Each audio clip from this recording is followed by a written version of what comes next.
darkness is transformed into light. Tohu vavohu, chaos and confusion, is transformed into order and peace. And in addition, bestiality is transformed into humanity. Our history shows that periods of darkness do become great periods of light. That periods of confusion and chaos do pave the way for order and for peace. And that is our prayer right now, that the darkness we are enduring will lead to light.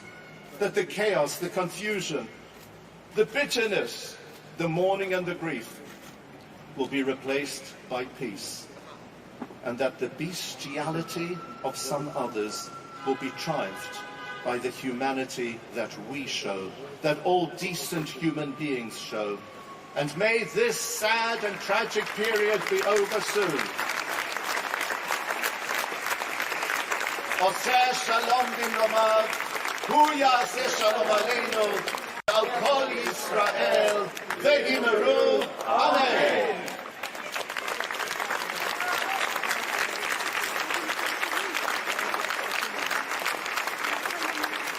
Thank you. Thank you very much, Chief Rabbi. Can I now welcome Tzipi Hotovely, Israeli ambassador to the Court of St. James. Thank you.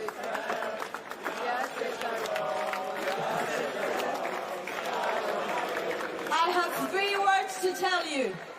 Am Israel Chai. And I'll say it again. Am Israel Chai. And the people here in London that came here with Israeli flags, supporting the State of Israel at this moment, are true friends of the State of Israel, but they're also true friends of values, of value of life, of peace, people that really care about the future of our nation, of our homeland Israel. Thank you so much for coming here today. This is not easy times for us. We all stand together after the last horrific 48 hours. We all know people that are in the battlefield at the moment, but you share with us your love to Israel. I want to thank each one of you, and I would like to thank this amazing leadership of this wonderful Jewish community, this Zionist Jewish community, starting from the Chief Rabbi, through the organizations, the leaders of the organizations that are here. Since the war started 48 hours ago, that seems like forever now, so many WhatsApp messages, so many phone calls of people asking one thing: how can I help you? How can we deliver support? What would you like us to do? It looks like everyone received Tzav Shmone, the higher duty in Israel to come and do the reserve service. Seems like everyone here is now fighting for Israel. You know why? Because it's so clear at the moment that it's a fight between good and evil, and good will prevail.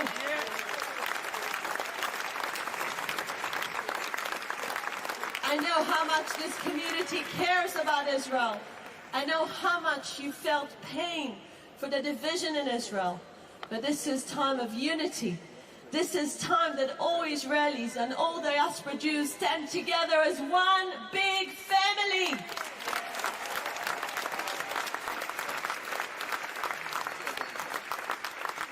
We have a beautiful song in Hebrew. Said, "En li eretz acheret." We don't have another homeland. We only have the State of Israel as the only Jewish state and the only homeland of the Jewish people. And you stand here with us to support our wonderful brave soldiers. And we're just starting to hear about the amazing brave stories of people fighting over 1,000 terrorists, walking into houses. This barbaric behavior of Hamas, we will never let them win. And Israel will win. This is the war of all the people that support the free world, all the people that support democracy, and all the people that support the Jewish life in the Jewish state, in the State of Israel. We all won we all stand together with the IDF soldiers, with the brave people of Israel. And I want to thank you all for everything you did and for everything you'll do, because it's going to be a long battle, but we will win it.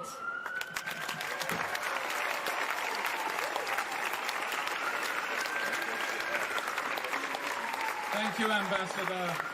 You're quite right. We are foursquare behind you in the State of Israel. Can I now ask the Security Minister, the Right Honourable Tom Tugendhat, to say a few words? Thank you.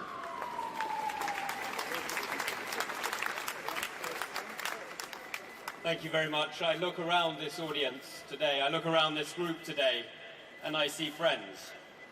I see loyal friends, loyal to the United Kingdom, loyal to their families, loyal to the values of humanity and decency that make us human beings together. I also see grief, I see sorrow, and I see anger. And I see righteous anger when we remember the stories that we've heard only 2 days ago. The stories of young men and young women torn from their families by barbarous terrorists. When we hear the stories of courageous individuals who secured their families with their own lives. When we see the stories and hear them of those people to whom our hearts go today, those people who are even now in captivity with a vile enemy holding them. So I'm here because... I just want to say that for the people who are here, I'm sorry I'm stopping this right now, but we have some news that came out just 18 minutes ago that Hezbollah, which is the people from Lebanon here, pretty breaking news here. So people from Lebanon, there's this terrorist organization there as well, has now confirmed that one of its operatives was killed by Israeli strikes in the southern Lebanon, and that they will respond according to the rules of deterrent. This is one of the things that we're watching very closely. Stood against hatred before. We have stood against anti-Semitism before. We will always stand against hatred and evil and anti-Semitism.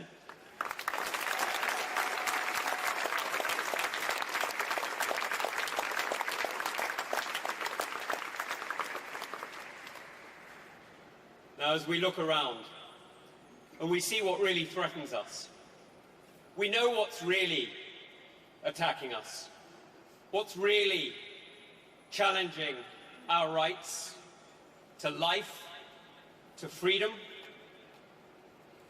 It's a rise of darkness that we've seen, sadly, from some countries around the world.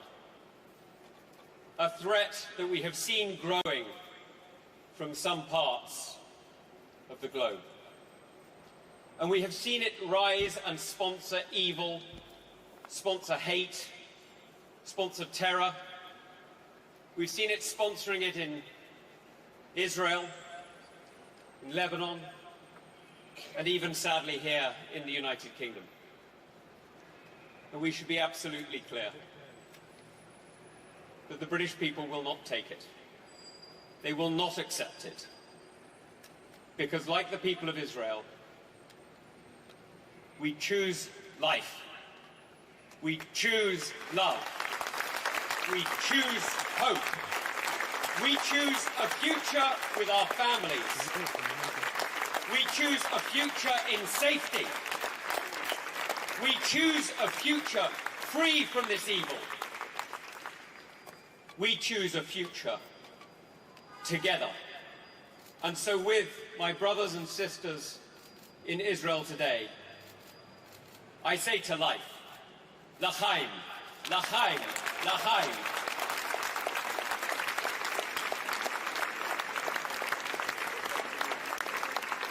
Thank you, Minister. Thank you, Minister. Can I ask, please, the Right Honourable Robert Jenrick, Immigration Minister, to say a few words?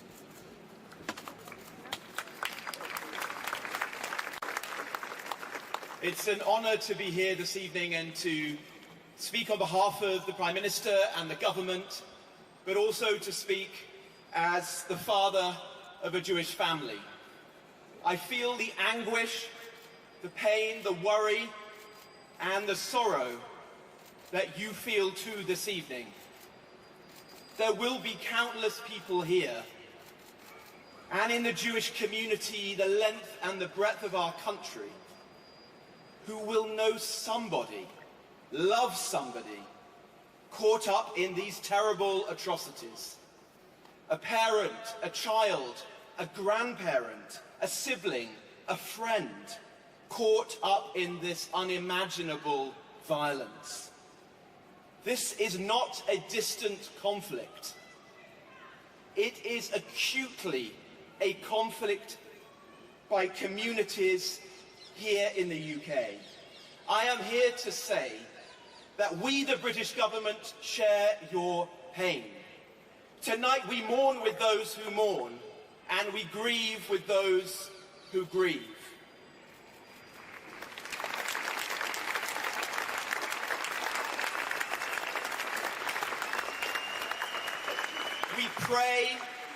We pray for those unaccounted for, and for those brave men and women entering harm's way as we speak with the Israeli Defense Force, seeking to save others and to restore Israel's security. In the shock and the confusion of the last 48 hours, let us be clear what the world has witnessed.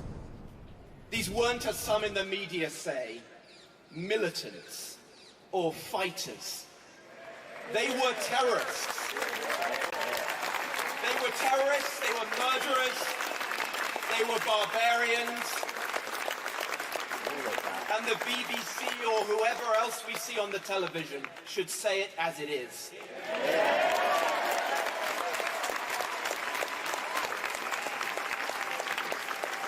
This was not political resistance. The events of the last 48 hours are not a story that needs two sides to be told. It was terror, fueled by anti-Jewish hatred and inflicted upon the Jewish people on one of their holiest days. This was not a barrage against military targets. It was the indiscriminate murder, rape, and kidnapping of hundreds of completely innocent people, of children as young as 3, and people old enough to have survived the Holocaust. And as we begin to confront the enormity of the death and the destruction, the cold-blooded murder of innocent Jewish lives on a scale not seen since the Holocaust, I say on behalf of the British government, do not waver, do not fear, because even in Israel's darkest days, there is hope. Stories of bravery, of immense personal sacrifice, and fierce love, whilst Hamas and Hezbollah and Iran, the world's leading state sponsor of anti-Semitism, and the only country in the world with a constitution that explicitly commits it to wiping out the Jewish state, they do not understand that the Jewish people will never be cowed.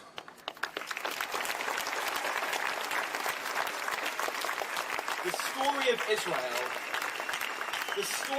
Israel is one of the most inspiring stories in the history of mankind. It is a story of unparalleled resilience, of perseverance and faith. Violence will not weaken that. Hatred will not dampen that irresistible, irrepressible spirit. And terror will not suppress the hopes and the dreams of young Israelis, or the young Israeli nation we all know, celebrate tonight, and love in our hearts. Now, the Prime Minister has said that we hold Israel dear. The truest test of friendship is not to celebrate with a country on their brightest days. The truest test of friendship is how you stand with a country at its dark. Sorry about this, but we have very breaking news here. There has been a White House statement that came out. Breaking news: the White House has called a lit. Biden will not be seen or heard from the rest of the day. These sort of things only happen is if he's in some sort of state, not physical state, but if he's in some sort of panic, not a panic room, but the operations room, something, some serious stuff. So we've just heard that. It's on my Twitter if you want to check it out. It's from a pretty trustable sort. Inside Paper has just released a statement on it. This is very serious. Meritocracies where your talents can take you as far as your work ethic and ability can make it, not the color of your skin or your sexuality. The miracle of Israel stands as a shining beacon of hope in a region marked by extremism and fundamentalism. And that beacon burns brighter than ever when confronted with evil at moments like this. As the ambassador has said, Israel must prevail. Israel must prevail against terrorism. And with the UK and our allies by its side, it always will. The days ahead will be long and hard, as you know. There will be those who recoil or take offense at Israel safeguarding its security, its people. There will be bigots and racists who will use it as a pretext to spread hatred against Jews here in the UK. So let me be very clear. Valorizing the terrorism of Hamas on the streets of the UK is a serious criminal offense.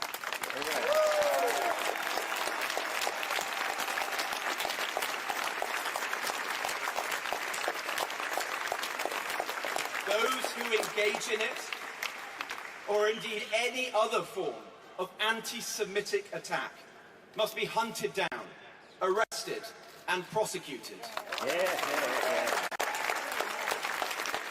There can be no tolerance of this hatred and anti-Semitism in our country. Today, above all days, we stand shoulder to shoulder with the Jewish community here in the UK. And we say clearly, unambiguously, with one voice, we stand with Israel. We stand with Israel. Israel will prevail, and the UK will do everything in its power to ensure it does.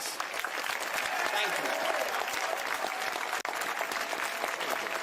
Thank you. Thank you, Minister. I'd now like to ask the Shadow Foreign Secretary, the Right Honourable David Lammy, to join us on the platform.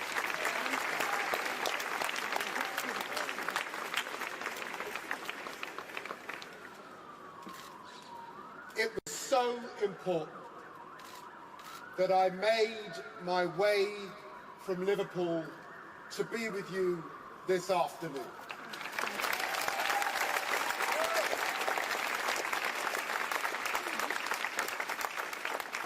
There is no more important place that I could be, save for in my constituency in Stamford Hill.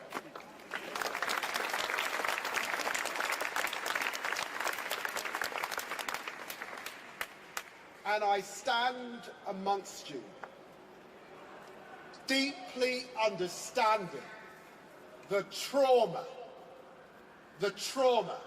amongst this gathering of people. A trauma that goes back years. A trauma that goes back decades, generations and centuries.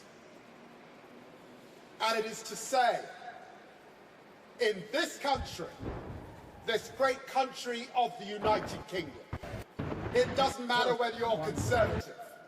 It doesn't matter whether you are Liberal Democrat. It doesn't matter whether you are Labour. We stand with Israel.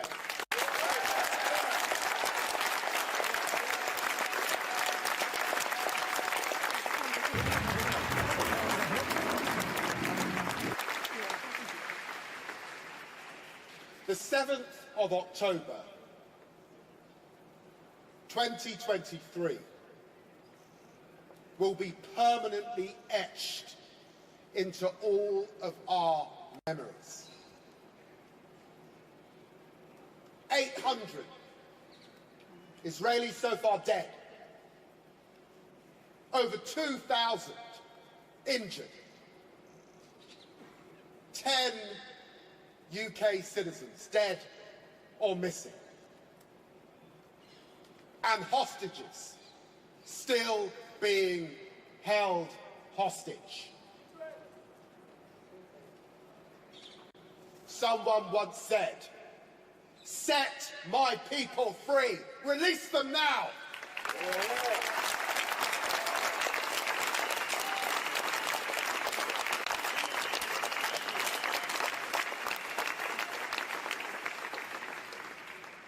There can be no mincing your words with terror, with murder, with carnage, with brutality, young children, lives lost, mothers, fathers, grandparents grieving.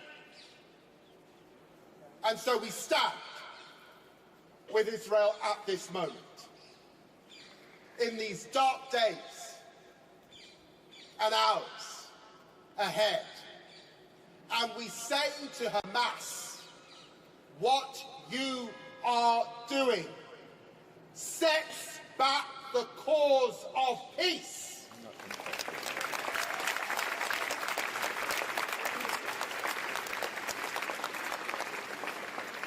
It undermines peace, because only dialogue and understanding and tolerance begets peace. So I'm here to send a message. Whatever happens over the coming weeks and months, be assured the Labour Party under Keir Starmer stands with you. Thank you, David, and thank you for coming down from Liverpool. Can I now introduce Sir Ed Davey, the leader of the Liberal Democrats. Thank you.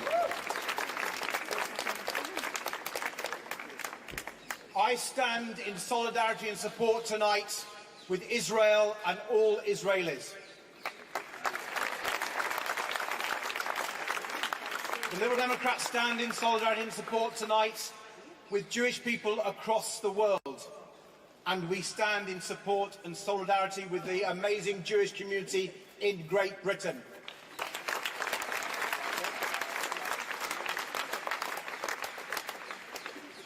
And I stand in support together tonight with Tom, with Robert, with David. Let them hear this. The government and the opposition stand in solidarity with Israel and the Jewish people.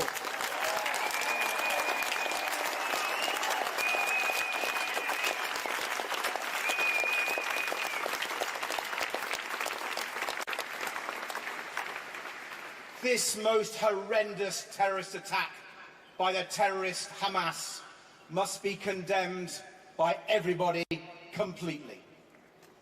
Let us, as we do that, remember the people who were killed. Let us mourn for each and every one of them.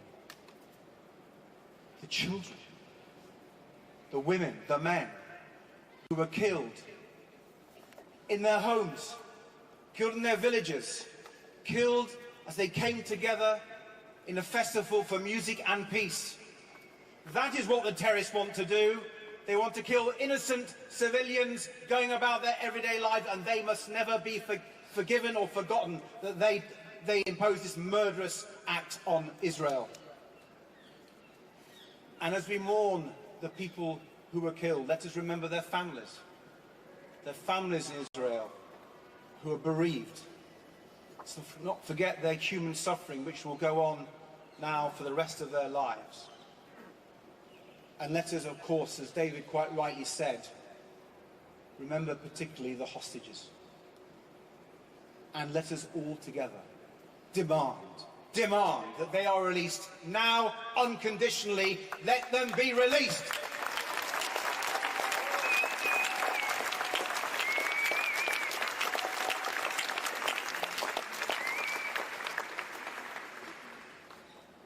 There will be dark days ahead, but when we stand in solidarity, when we stand for the values that Israel has, the United Kingdom has, we will overcome terrorism.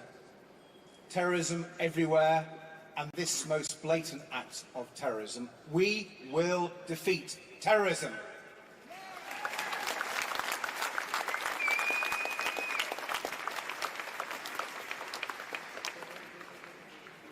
And we must also think about the safety of the British Jewish community now. There are people who have hatred in their hearts in our country, who foster anti-Semitism. They must be opposed now and forever. And at this moment, it is a dangerous moment. And I want to congratulate the Home Secretary and the Mayor of London for coming together. We must all come together to fight anti-Semitism.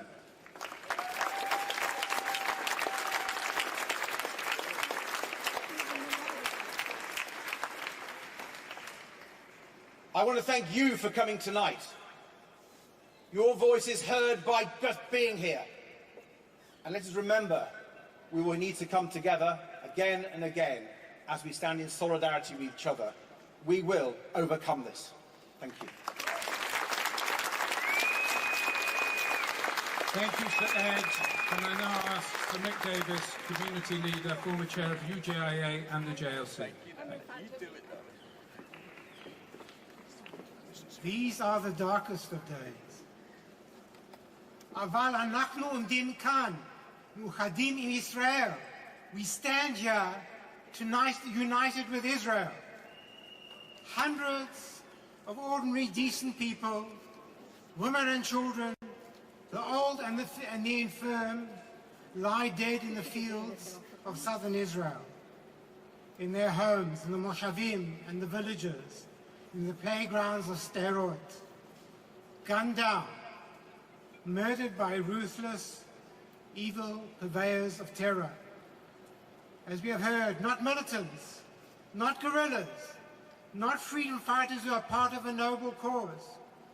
I mean, they're all right, but it's, you know, it's not like they're very original. They all just kind of say the same thing. I mean, they're right, obviously, and they say the right things, but it's very much the same. And targeted the weak and the defenseless.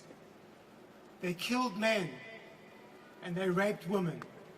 And they've taken so many as hostages without any remorse or compassion. And this was not for the oppressed people of Palestine, because they were indifferent to the tragedy that will now descend upon Gaza. No, this was for the Iranian puppeteers who wish to destabilize not only Israel, but the whole of the Middle East. This was for the thirst of blood and for the lust of Hamas, for the power of evil devoid of any humanity. Aval anachnu umdim kan, muchadim im Israel. That's what I think, Graham. I mean, it's all the same speech, you know, it's just the same. Really just the same. Afternoon, David.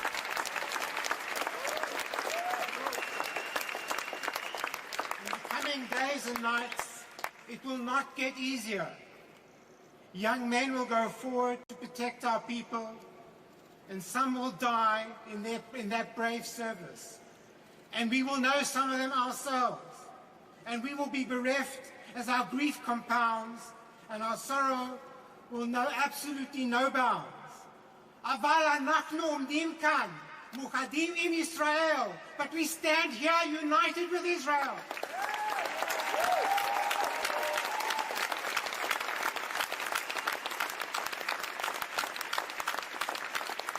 My friends, Israel will endure.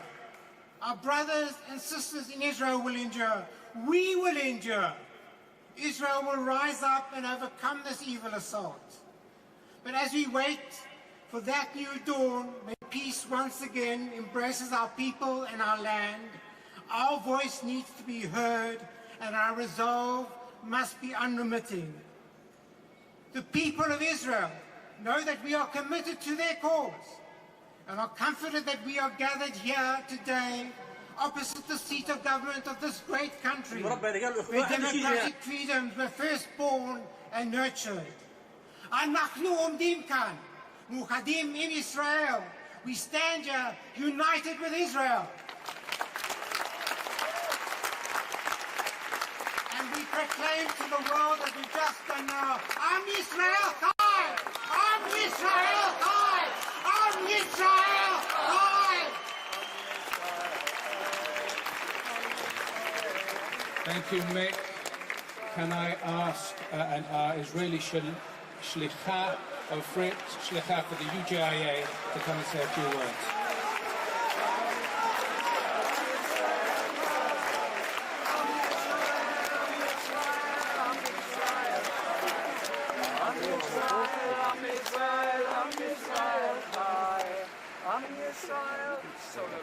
Shalom everyone. My name is Ofrei and I'm the Jewish agency Shlicha for FZY and the Israeli Scouts Tzafim for the Israeli community. I'm thankful for this opportunity to stand here today, speak to you. Last week I was on holiday in Israel for Sukkot, wanting to have some nice relaxing time with my family. But apparently plans and reality goes apart. I woke up on Shabbat morning to the non-stop sounds of bombs falling around me. My entire house was shaking. I will never be able to forget, as much as I might wish to, the vision of terrorists going into the kibbutzim and moshavim near the border that was shown repeatedly on my TV screen. I told myself that it is a nightmare, that I'm still sleeping. I'm still hoping that it is a nightmare.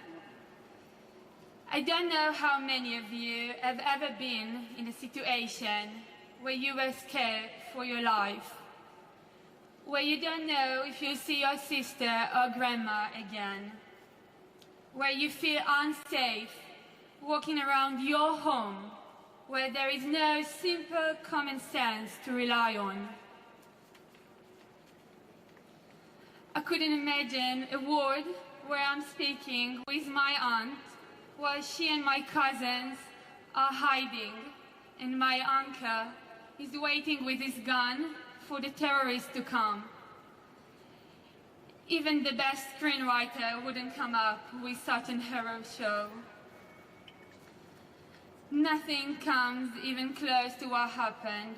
At least 800 who killed and thousands who were injured. And as we're standing here right now, there are over 130 children and elderly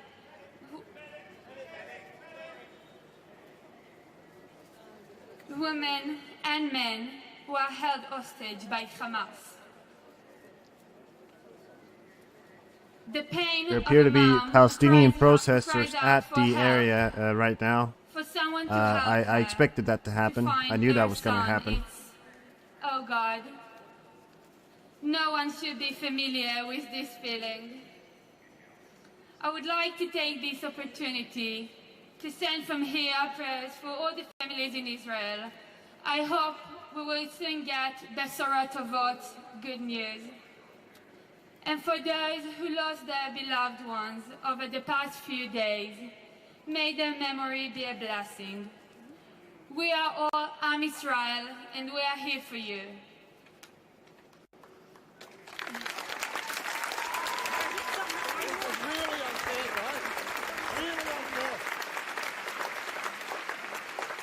I want to thank the world for standing with Israel in this difficult time.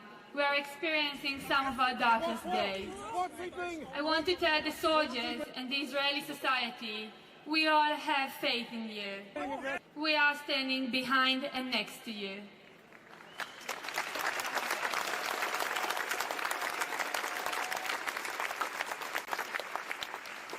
He's going to be And to all the Jewish having a people headache, around the that's for world, sure. we are all part of one big family. Let's be one for each other, supporting and loving our country more than ever. We will win this war. we will see that when the sun goes up, this is our home and we have no other choice. Wherever you are, today, you are Israel.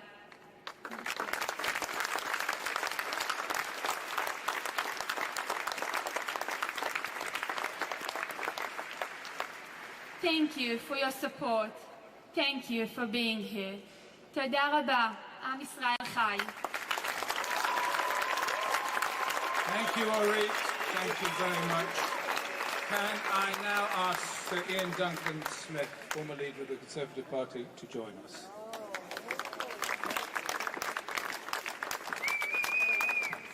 Thank you. Of course we stand This is with going to be stupid, by the Israel way. Because a freedom-loving country must have the support of a freedom-loving world against the terrorists. Oh no, listen to him. He's going to say all the right We things. And stand yeah, what he says is here right. today, It's just the fact that he's saying it. yards from the cenotaph. If ever there was 100% he wouldn't have said that if piece it of wasn't a stonework popular thing that to say. describes what it is to fight for I don't know. freedom. It's just, yeah. Hundreds of thousands of Freddie, British welcome men in. and women lay dead to fight intolerance and Nazism. That is who the British people are. And when we see a country like Israel, and when we see a people like the Israelis and the Jewish people suffering in the way that they have through intolerance, violence, anger, and desperation, we say very simply, we here today are all Jewish, we are all Israeli, we stand with you because there is no other way. Thank you, Sir Ian. And can I now ask Rabbi Charlie Friginsky from the Liberal and Reform Movement to join us? As rabbis, we're often expected to have the right words for every moment. But sometimes It doesn't get more there British are than her, no does it? right words. Sometimes our words are insufficient. They're insufficient to express the pain we feel, the complexity of our emotions, the needs of our communities. Sometimes what we need to do is to be together, to stand together as we do at this moment, to look around and to see one another and appreciate each other's presence here together. So as we look around, what does this moment ask of us? It asks us that we recognise that each of us is hurting, secular or religious, orthodox or progressive, whatever our politics, we are brought together by our shared pain, our horror and our sadness. It asks us that we express our gratitude to those who support us, both inside our community and outside, the police, the government, our friends, politicians and neighbours, all of those brave enough to speak up.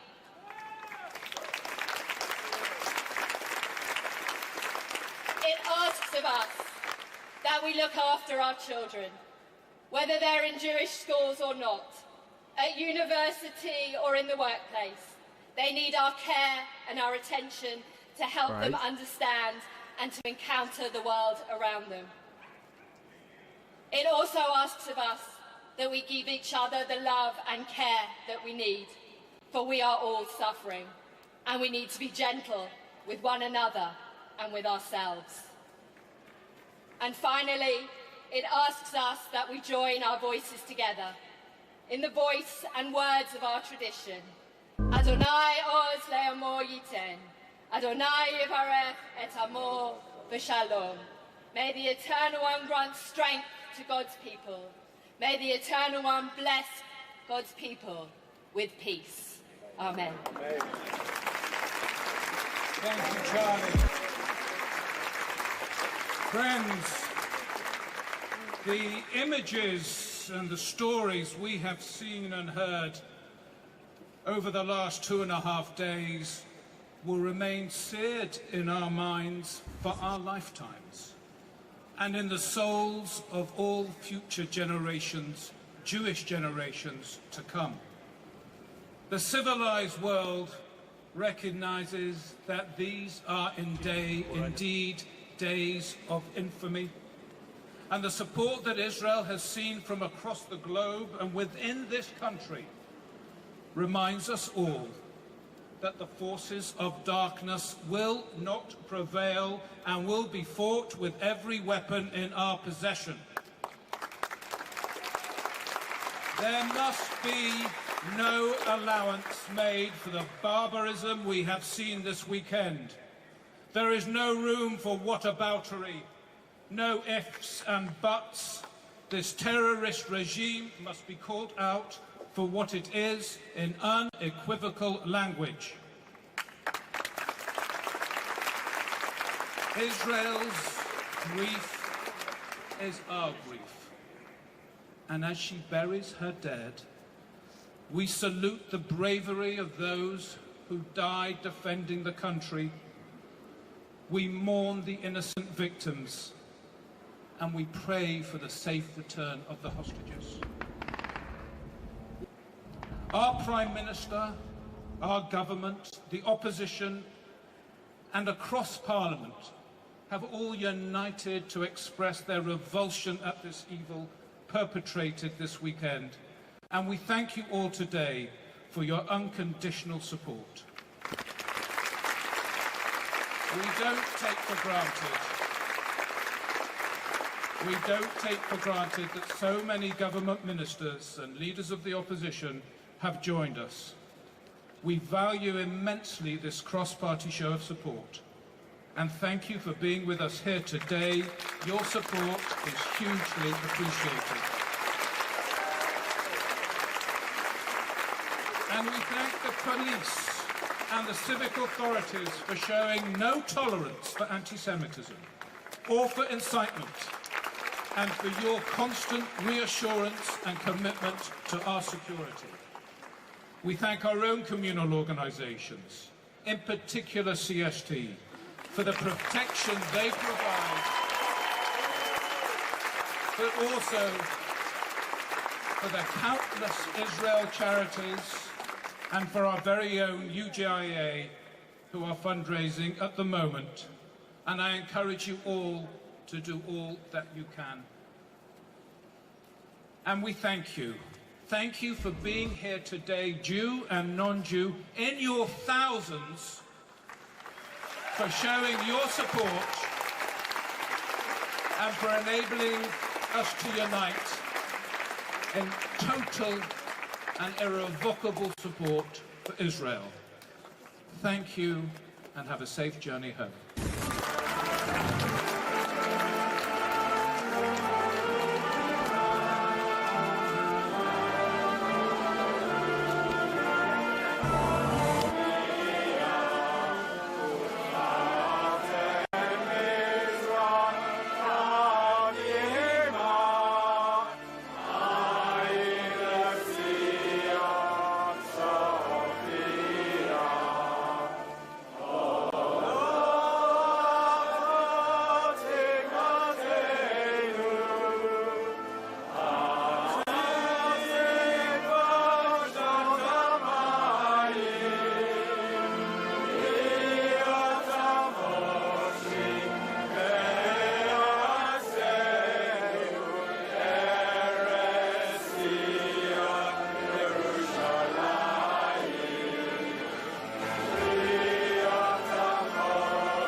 roll out food distribution.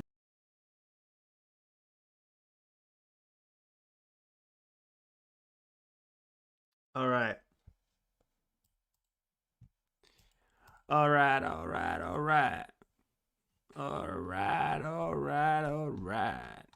Well, listen, hey, I got news for you. I got a lot of exciting news for you. We got a document here. We got all the good, juicy news here that's come out throughout today. So we're going to go through that today. And yeah, I mean, listen. At this point, we're gonna have to start kind of the doomsday clock in seconds. That's definitely what we're gonna have to do.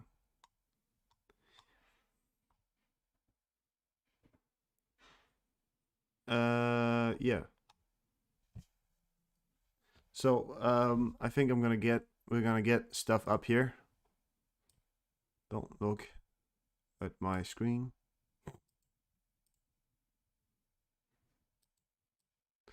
Sorry, you're gonna have to see me set up my stuff here. Well, actually, just gonna do this. There we go. Just gonna do this right now. Let me set my stuff up here. I'll be right back. I'm gonna sit here. Just how dare he?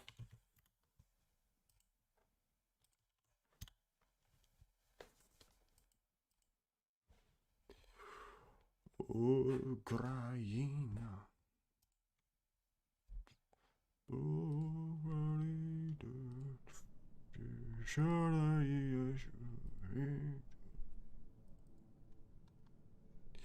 All right, and we got that on the left side.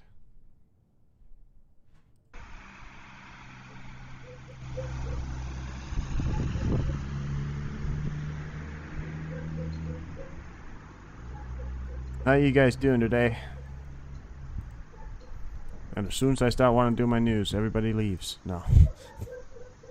Yeah, well, apparently that's what people want. You gotta stay entertaining every single second. Oh, yeah, that's live. There you have it. That was live right there.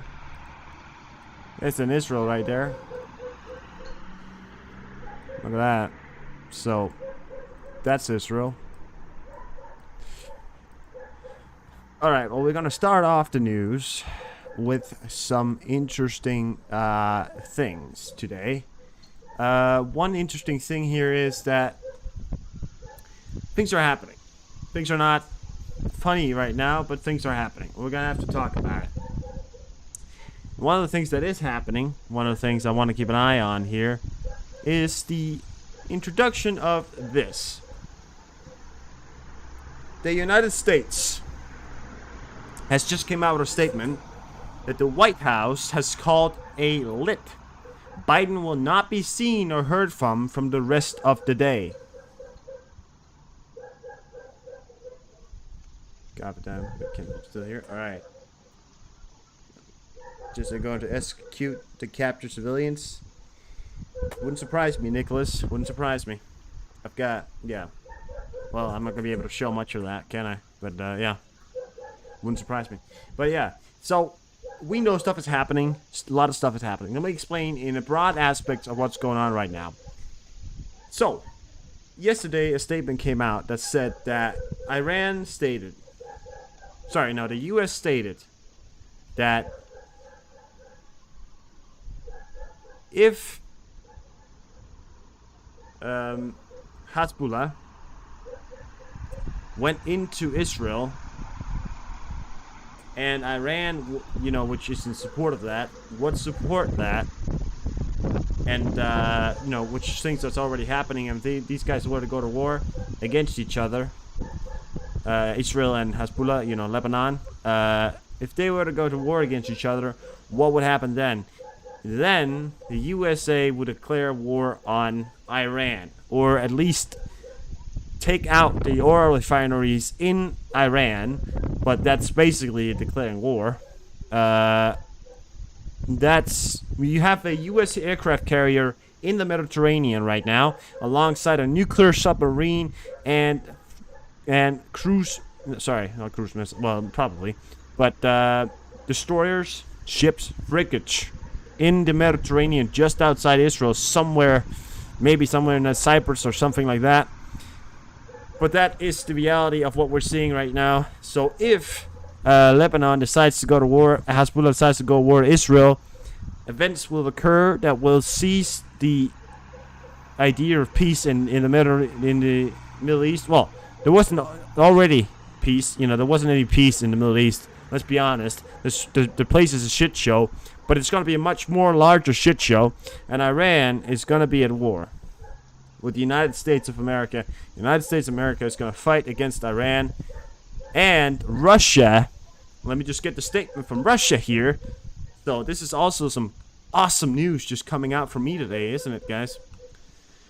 Putin may be preparing for a conflict with the Baltic states and NATO. The study of war. Russia advanced legal mechanisms to reform the Leningrad military district as a part of the ongoing large-scale military reforms. According to the analysts, Russia sees the need to restructure its forces for facing NATO and likely posture on the Finnish border, although it remains unclear now how Russia will be able to mobilize, train, and organize these forces into military district-level formations. They won't, but they'll just do it anyways.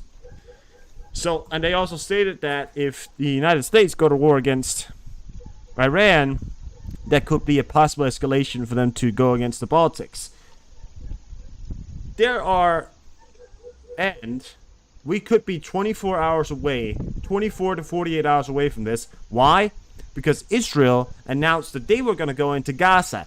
If Israel goes into Gaza, which is what Hezbollah said, if Israel invades Gaza, we are going to invade you. We're going to respond to you. So Israel, which has already been given the go-ahead by all the top military leaders to go into Gaza, right? So let me just put this in a plain level right here. They've just been... Holy shit. Holy shit. Holy shit. Holy shit, that was live right there. So let me just tell you this. If Gaza gets attacked by Israel, which it's gonna, within the next 24 to 48 hours, that's not coming from me, that's coming from all the US, all military analysts, everybody, then Lebanon will very likely attack Israel. If that happens, the United States will go to war with Iran. If that happens, Russia could very likely escalate as well. Are we fucked? I don't know. Are we on the path to being fucked? Yes. What's left now is a Chinese incursion and some is leading to a war in Africa, and we are off. What a mess this has all become. Exactly, Nicholas. Talking to the hospitals and continues bombing civilians. I've heard about that, Freddie. Nicholas just told me about that as well. Thank you very much.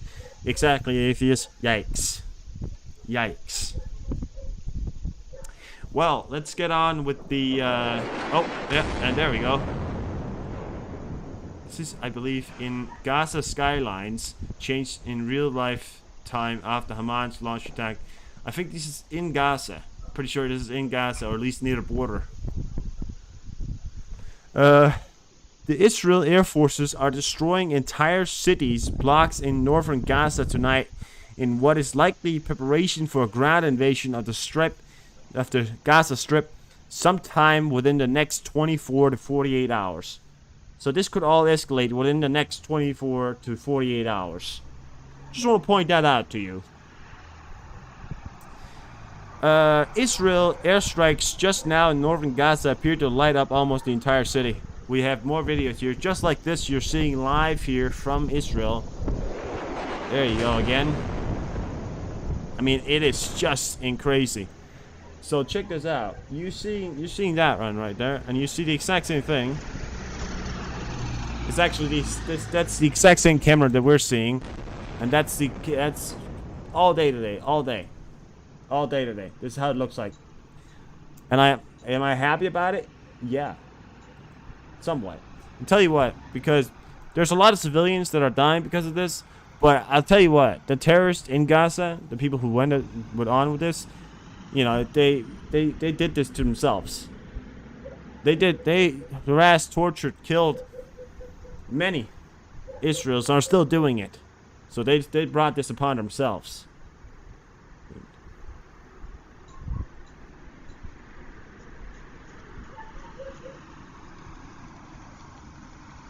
Might escalate? Yeah, exactly, Nicholas. Everything is going up. Everything is going up in the fucking sky right now.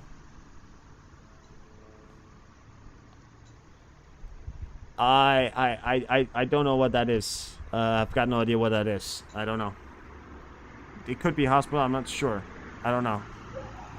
Okay. Masked Hamas supporters have appeared in front of the Israel embassy in Copenhagen to remove flowers laid down by the local Jewish community and Danes expressing solidarity. This happened in Denmark, my home country. Tell you what, this guy right here, he can fuck out. He can fuck off. He doesn't deserve to be part of my country. I'll tell you that much. Doesn't deserve to be in here, living the luxuries of a Danish life, and he does this bullshit right here. Walks around with a Palestinian flag, supports terrorists. What a fucking asshole. You know what he can do? He can fuck off. He can fuck off. He can go home. Oh, how dare he? Yeah, I fucking dare. Because I don't want this motherfucker in my country. I don't want him in my country. He can fuck off. He can go home. He can go home to Gaza. You know where he can go home? He can go home to fucking Palestine if he thinks things are so fucking great in Palestine. Fuck off home to Palestine, you fucking asshole. That's what he can do. Kind of looks like one. Maybe. I really don't know. Russians have provided Hamas militias. Okay, this is also another exciting news here. Just another news here to point out how much Russia is involved in all this bullshit right here. Russians have provided Hamas militias with trophy weapons manufactured in the US and the EU, which were captured during hostilities in Ukraine, are reported by Ukrainian Defense Intelligence. Now, Russia is preparing to discredit Ukraine to influence the attitudes of its allies and supply of the Western weapons. Yeah, taking flowers away. Yeah, like one of those things. What's that gonna do? You know, what's that gonna do? Whose perspective are you gonna change by taking flowers away? You know, yeah. Under rocket fire in Ashdod, 4,500 plus rocket fired into southern and central Israel since Saturday.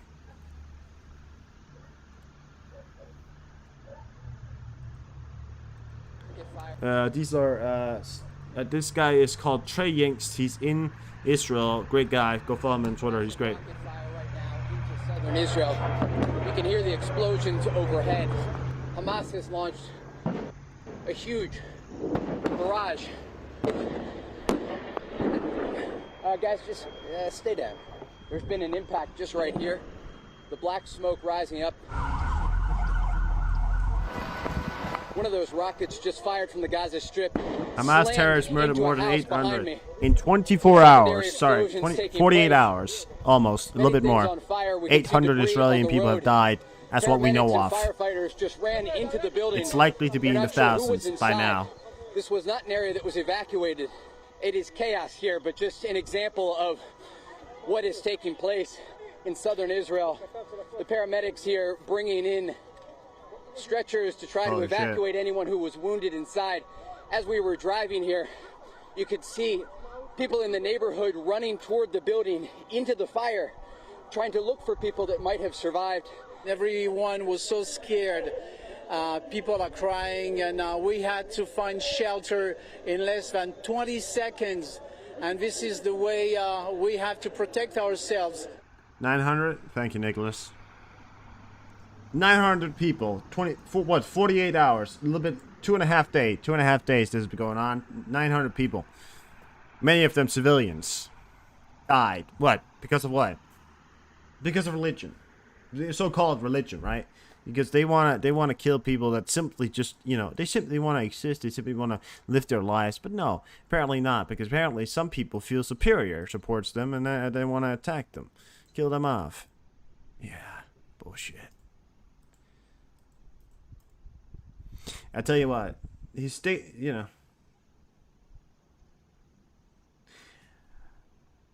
I can't do that, David, because that would go against my professionalism. But I tell you what, I will say within the next 48 hours to within the next 42 to 3 days, perhaps, I can't go. Because I could be sitting here saying all this stuff, but it's like then if they prove me wrong, I'm like, oh, you know, then I'm wrong. But yeah, you know, I get what you're saying. But yeah, just to give you a look at how Israel looks like right now. Article that came out saying Donald Trump Israel intel leak under security after Hamas attack. Any thoughts?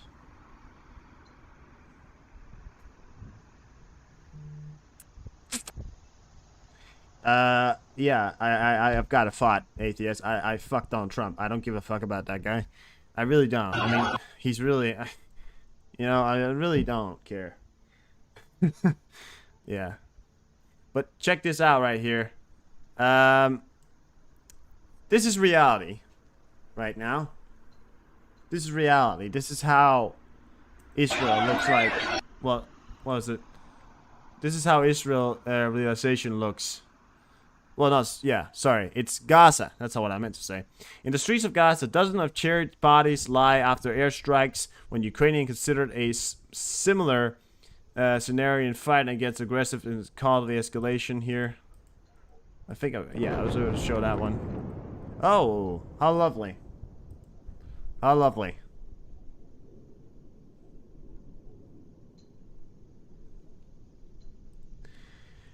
Donald Trump, listen. Donald Trump is already a traitor. He basically sold your country away to Russia and China. You think he didn't? No. You don't have to say sorry, atheist. I know you were just trying to, out of pocket for the rest of the day. Something is getting close to go time. Exactly, David. That's exactly right, and that's what I've been saying right now. That's why we are in a very serious situation right now, because Biden has been indisposed for the rest of the day. He is under lockdown, supposedly. For the rest of the day, you will not hear from Joe Biden. The President of the United States is in some kind of room. We don't know where. Likely within the walls of the White House. So things are very likely to go public very soon. It's going to be very hot very soon. This is in Gaza. This is when democracy comes knocking. I mean, although this is not,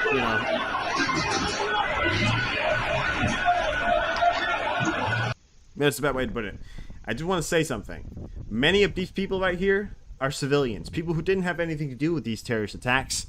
And I hate to the factor that these people have to now suffer under the idea of streamless, He's an embarrassment. You never hear... Well, this is a different kind of way of not hearing about him, Nana. But I guess you're right.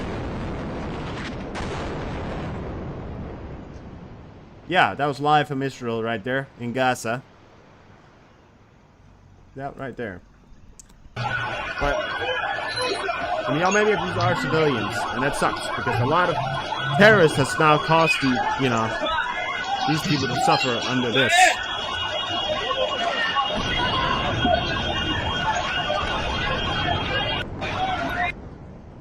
That was more there. It is just going insane here in Gaza or Israel, whatever area this is. I think I'm pretty sure it's Gaza.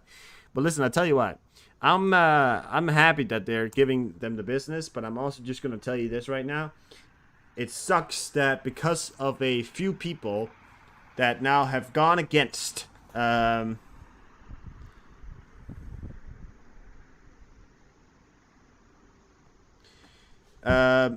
yeah.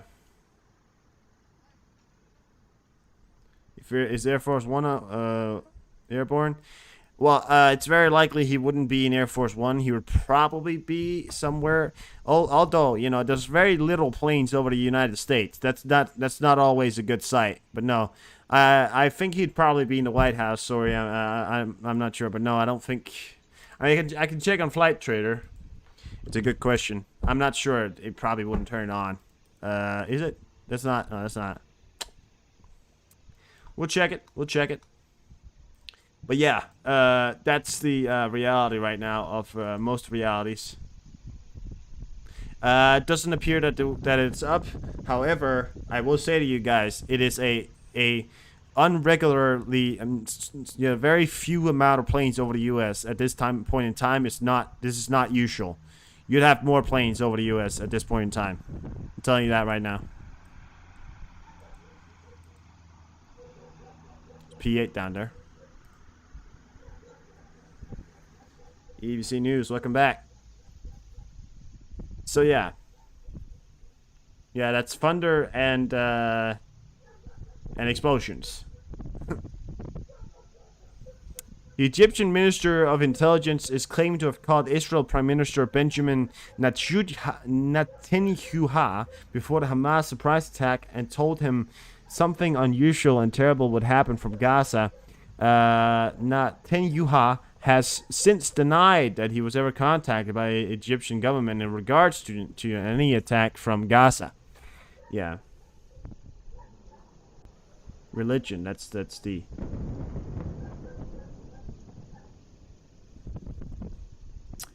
Well, that's true. That's true. I mean, yeah, Air Force One up, big, but I'd say, if we have Doomsday planes, the EB4, the E4, you had stuff planes like that up.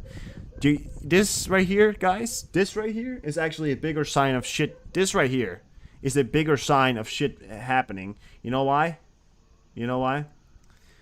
Because we don't see any civilians planes.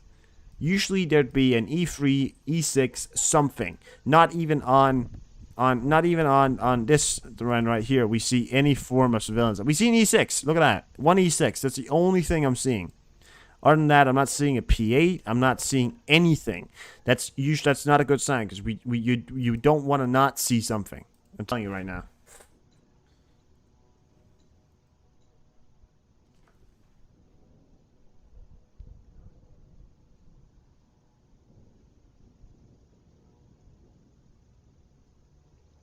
It is a good point.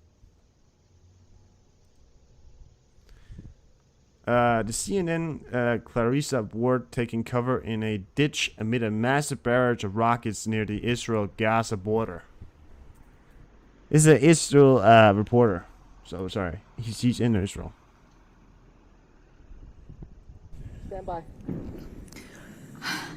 Hi, John. So, forgive me. I have a slightly unelegant position, but we have just had a massive barrage of rockets coming in here not too far from us, so we have had to take shelter here by the roadside. We're just about 5 minutes away. Gaza is in that direction. We can hear now a lot of jets in the sky. We could also hear the Iron Dome intercepting a number of those rockets as they were whizzing overhead and making impact in that direction, not too far from here. We came to this location because this was ground zero for this entire operation of carnage. Hamas militants came on a pickup truck.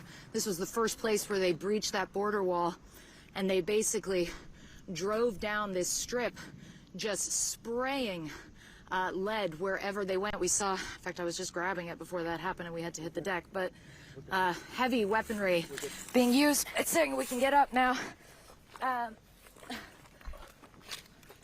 Where are we moving to? Sorry, just 1 second, guys. Okay. Let's come up and go this way and then... All right, so now I can show you the scene here.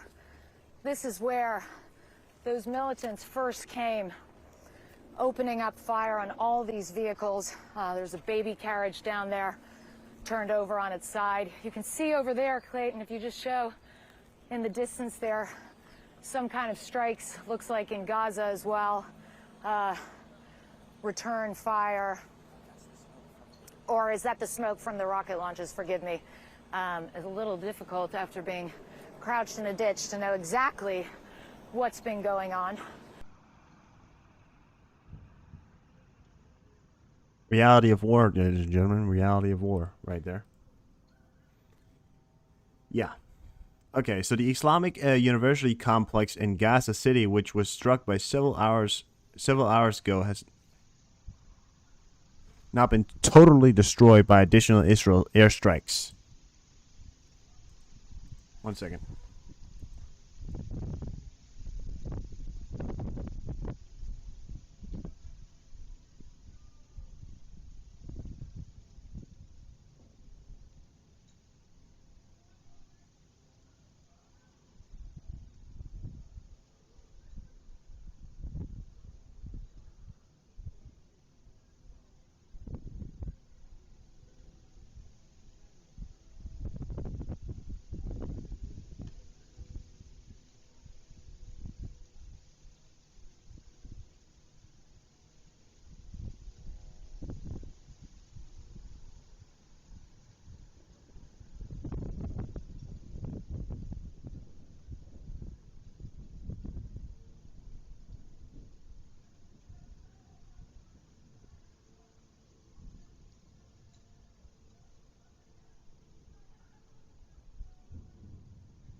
Sorry about that. I'm back now.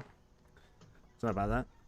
Okay, so the Prime Minister of Israel, Benjamin Netanyahu, reportedly told the USA President Joe Biden during a phone call yesterday that Israel will launch an invasion of Gaza Strip because they have no choice. And Hamas has now forced them to make the decision of a long and difficult war.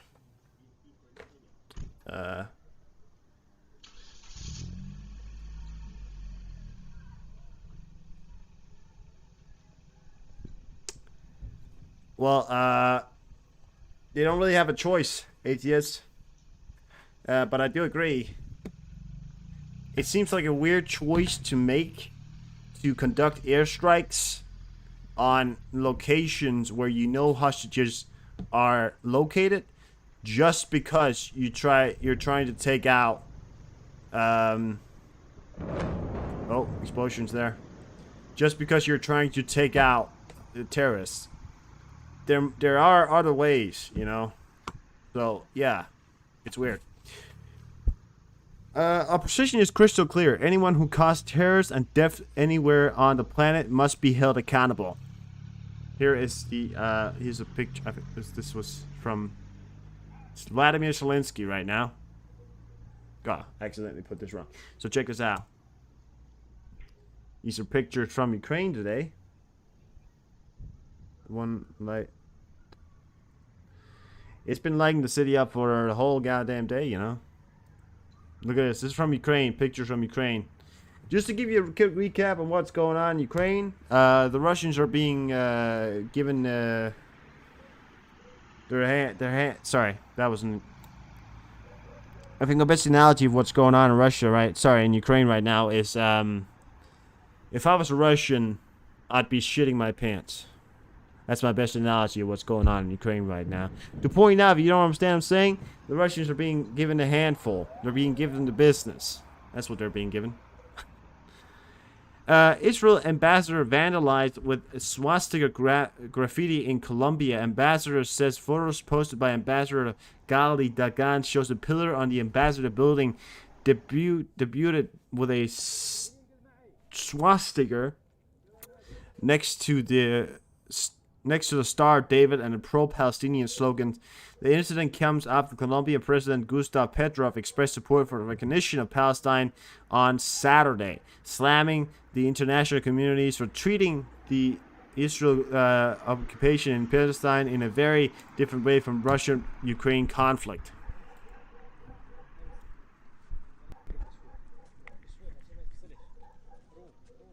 Here you have it. So that's what they did right there. They're basically calling them Nazis.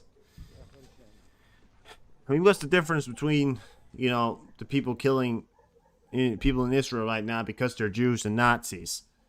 What's the difference? I mean, Nazis, arguably, still very, very much worse. Don't get me wrong, but still, I mean, holy shit. Hezbollah has not confirmed that one of its operatives was killed by an Israeli southern Lebanon, in southern Lebanon, and they will respond to this according to the rules of deterrence.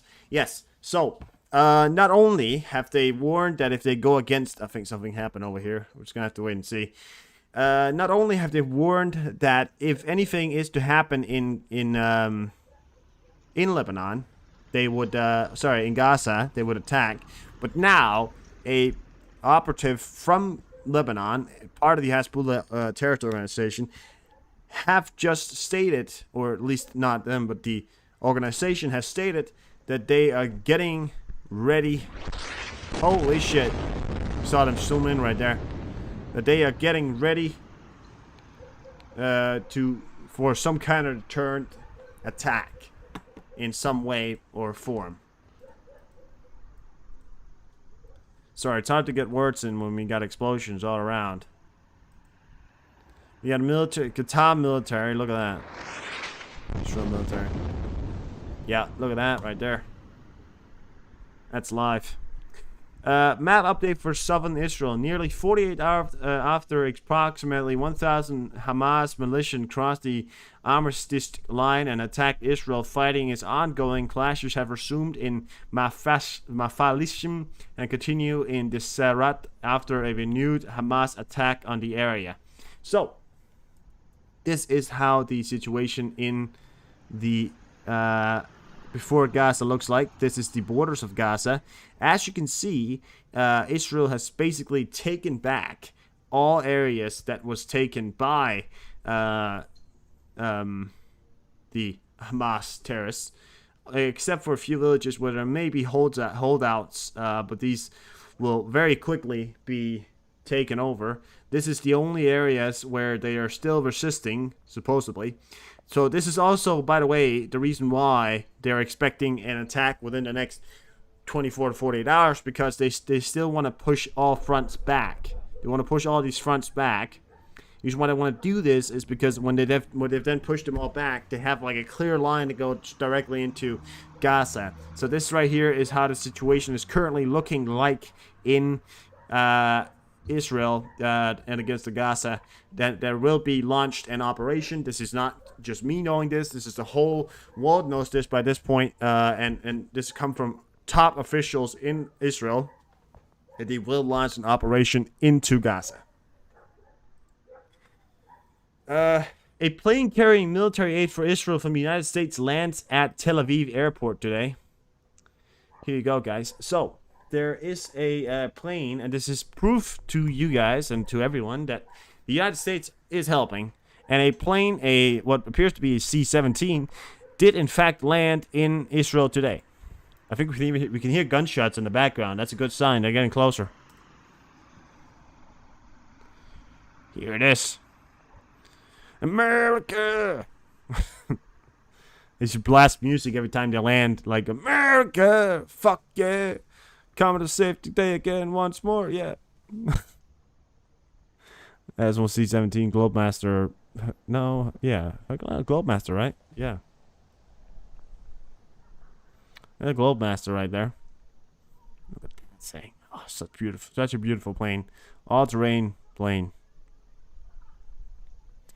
Heading towards landing with all kinds of military gear.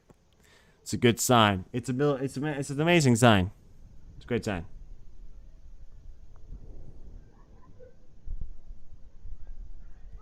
She got some wiped hips. That she does. 300,000. Where do you hear that from, David? As far as I heard, it was only 100,000. I mean, 300,000 is a bit of an overkill. But if that's what they want to do, that's what if they want to be safe, they want to be safe. I'm not gonna judge. I'm not gonna judge. It may be a bit of an overkill. I mean, 300,000 to take an area that's this large right here is, might be an overkill. But hey, whatever. I mean, I'm just saying. 100,000 would do, because this is not that big of an area.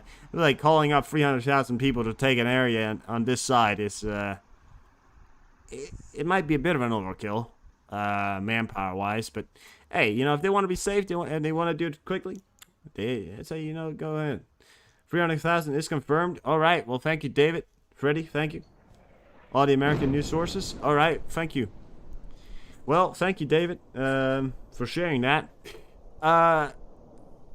Okay. So, 300,000. It's a bit of an overkill, but hey, let's be honest with you guys. That means that Gaza is not going to stand a fucking chance. You think Gaza is going to stand a chance? They're not going to stand a chance against 300,000 Israeli forces with modern equipment storming the hill out of Gaza. Holy shit. Thinking about that, 300,000 men. Holy shit. I mean, this is the area that they're storming. That's a lot of people. And, Israel is not fucking around anymore. Holy shit, guys. God damn. Israel is not fucking around anymore. They're tired of it. They're tired of the bullshit. They're not fucking around anymore. Well, goddamn. Whatever was just used in Gaza strike in town, there was a powerful explosion.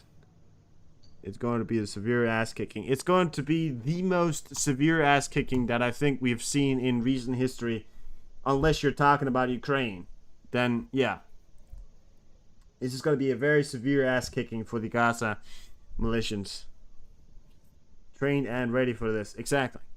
So this was earlier today. This is a same explosion that we're seeing, but these things right here. I mean, he was calling that one loud. I mean, these are images from today alone. This was just some times ago. So just to give you a point of view here, it's been going on all day. This thing here right here, you know, it's been going on all day, and it's just a constant rocket barrage. And the Gaza is not, you know. I tell you what, it's going to be a bloodbath.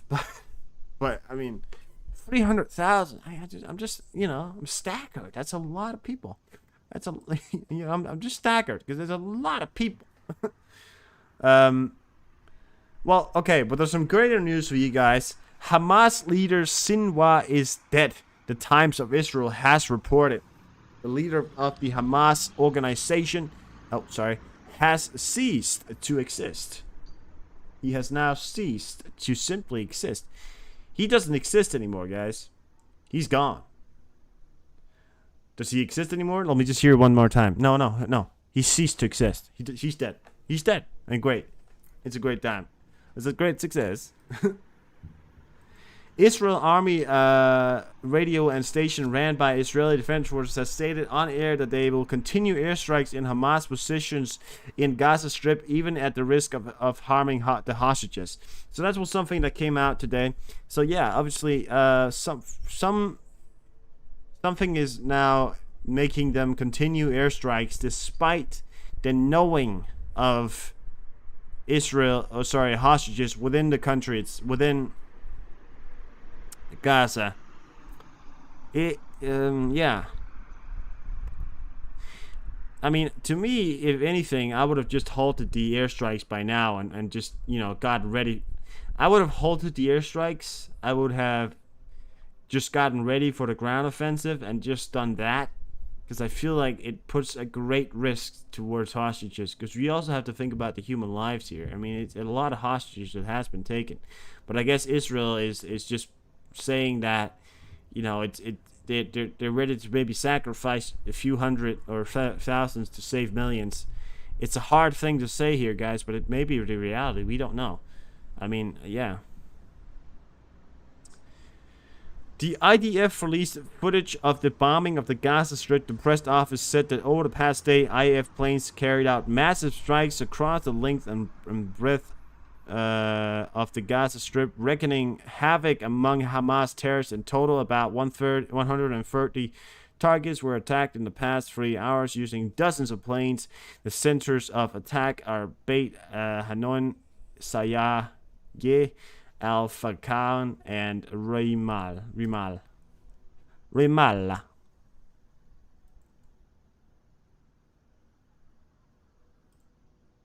So this is videos that come out today of Israel bombing just bombing the shit out of Gaza. Love to see it.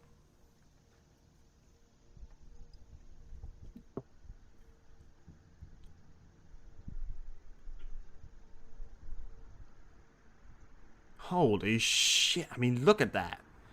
I mean, the houses, you know, it's just getting leveled. You know, they just fall, you know? Yeah. I mean, anything, it's also a bit, you know, I don't like the fact that it's happening towards the civilians, but action. Tell you what.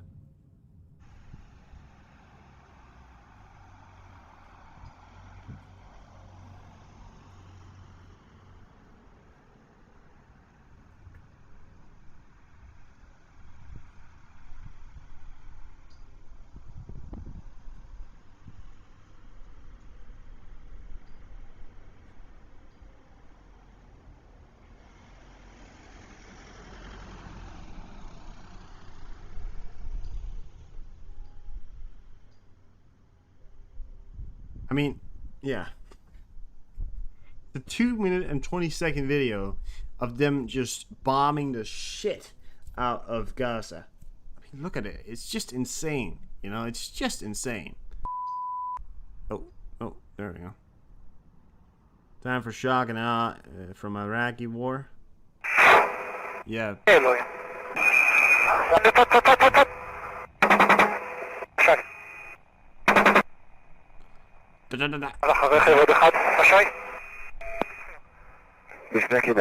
Good God. I mean, that is just, you know, I feel like if I was somebody who know, part of those Hamas, you know, militias, they could have gone, oh, how great, you know, this is a great time. We were advancing. We've done good job here. And then they came the next day. They're like, I'm beginning to regret this.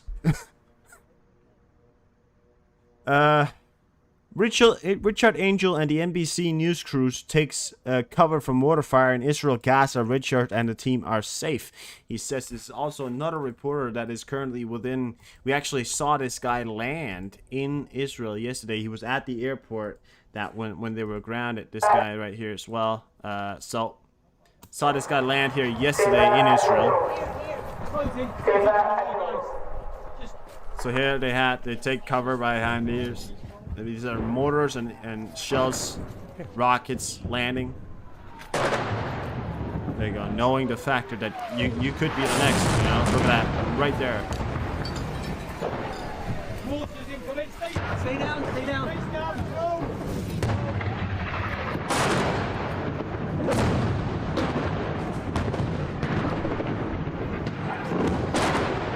Nico. Keep moving. So these seem to be mortars. And they are coming in very close. Look at that. I mean, I have a huge respect for reporters that go to these countries and actually report on this. I mean, I'm just sitting at home, you know? Keep rolling. We're gonna wait for a moment here.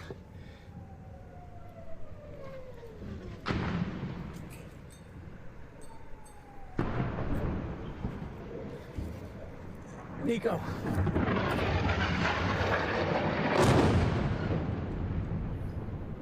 Guys, do you guys hear me? Richard and the team are safe. I underscore they are safe. He was able to join us on air a few moments after this occurred. Yeah.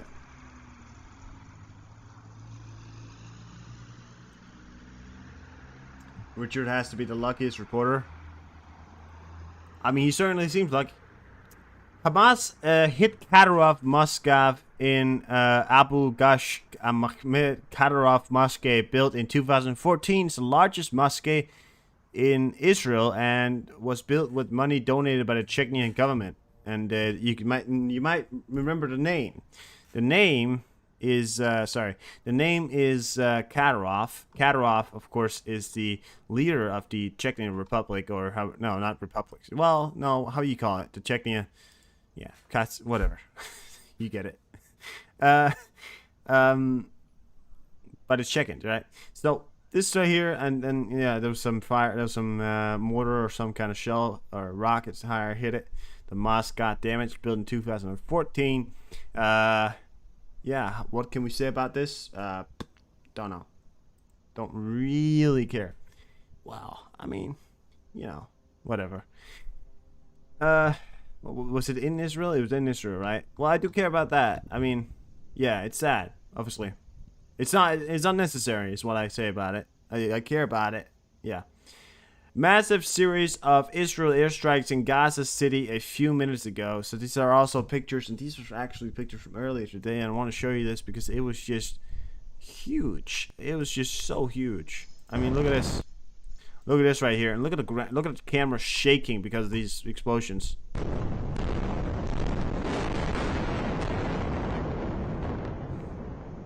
Yeah. Just huge explosions. I mean, look at the whole area as well. You know, it's so insane. That's in Gaza. Okay, so there has actually been a total cutoff of all things going into Gaza.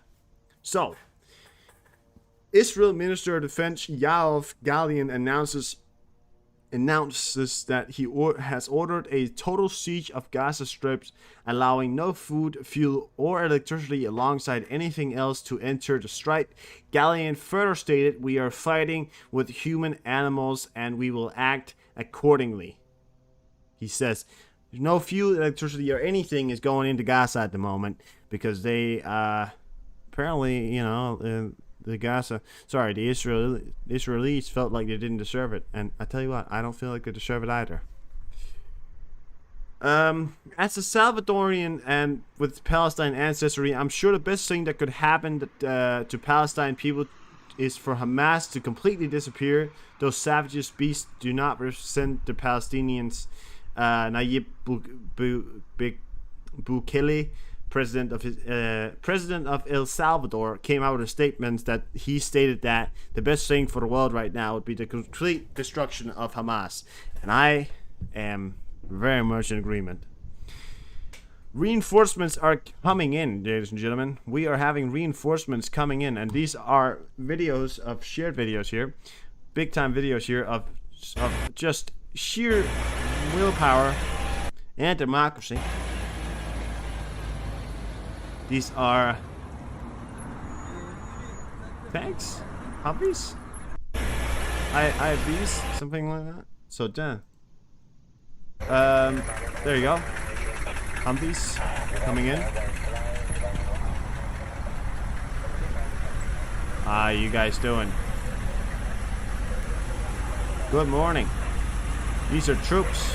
Of course, heavy armored vehicles here, or slightly armored. But yeah. Good guys. Good guys. As well, more videos here. Check this out.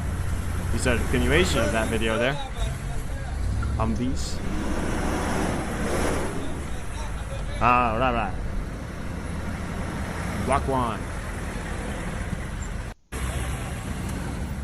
Yeah, and then a picture here, the last one here, picture from the back there. More videos of them, all of them coming in here. I will say, I was a bit surprised when I saw the Israeli forces and the way that the things they had on. But I'll be honest with you, I think it's much better than what the counterpart is fighting with. I mean, this is, you know, relatively modern compared to what their enemy is fighting with, you know. The IDF asserts that they have gathered 100,000 Israeli troops to the south, aiming to remove Hamas' ability to wage war and oust them from power in Gaza. According to American officials, a ground operation in Gaza is anticipated to commence within the next 48 hours. So, within the next 48 hours, guys, we've just heard that they're calling up 300,000, so it may be longer, we don't know.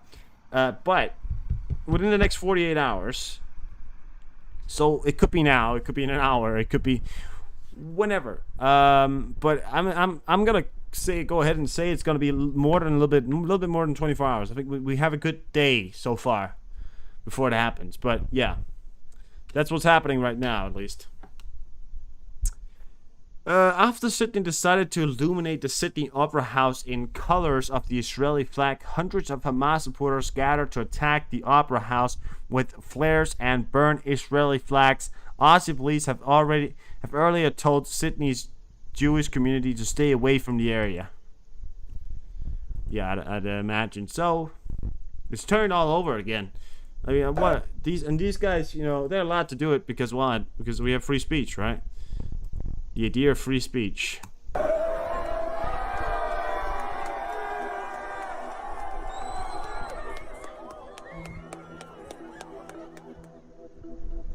I was live on TikTok right there. That's TikTok elements. It's good they're burning Israel flags. They're burning the Israel flag. Look at that TikTok live there. He's talking about burning Israel flags and they keep sending likes. That was hearts flying up there. Some people have just, I mean, they're broken. They're broken. A lot of the encounters that people have had, holy shit. That was just a lot of Israeli planes just took off right there. Holy God. Look at that. That's a Polish plane. Two Polish planes right there. Look at that. Tell you what, David, I think Poland's here. I think one of our allies, Poland, is here. That's what I think it is. Look at that. Look at Israel. These guys are doing. Oh, holy shit. But you know what weirds me out. Palestinian people and the people that I've met around, they're broken. They're not, you know. Palestinian people are broken. That's what they are. It's disgusting that they think this is supporting their religion. I mean, as much as I respect the idea of a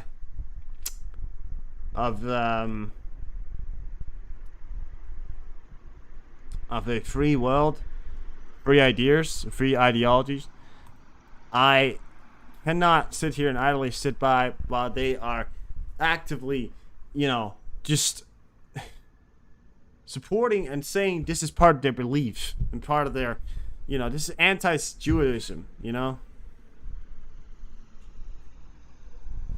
So sad. It is sad. And also this happened. Australian police arrested a man for waving Israeli flag near protesters by Hamas supporters in Sydney. A very unfair event here. Look at this.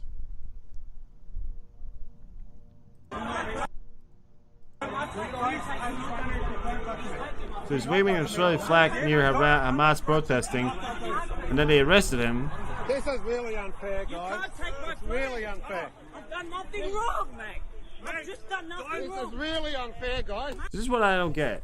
So when they protest, other people can't protest against them because that goes against the free idea that they're allowed to protest. What the fuck makes that free, you know? You in your country, Australia, is behind Israel. They've already stated that. So how to come that you're not allowed to flag around with an Israeli flag? You got arrested for that? Why don't they get arrested for supporting terrorists? Really huh? unfair. What for? What's he being arrested for? I've done nothing wrong. Tell us what he's being arrested for. What have I done? Just tell me what I've done. Stop. Why is he being arrested? Sydney, Australia, and this is what happens. Why? He's got a flag. I mean, the only thing is that the only thing that is true, and what he says is the breach of the idea of peace, right? Oh, my bad, guys. I'm not even showing it. I'm not even showing it. All right. Well, listen. So here he is. I've done nothing wrong, mate. I've just done nothing wrong. This is really unfair. So he comes through. He walks through. They arrest him. And murdering and raping and kidnapping as young as 6 months, raping women that were at a dance party, and you're allowing that, and I did nothing. So, sir, I told you, you were arrested in relation to imminent breach of the peace. We are now going to record your deed. So they arrest him and all that bullshit. Now listen. Sorry, I didn't show it. I forgot. But listen, hey. I don't give a fuck anymore. Cancel me all you want. I don't give a fuck. Fuck them, Fuck them. Fuck them. I don't give a fuck. Fuck them all. Right? I don't give a fuck anymore. Cancel me. I don't care. The headquarters for the Palestine telecommunication company, as well as several other buildings near it in Gaza City, have been destroyed and leveled by the Israeli Air Force.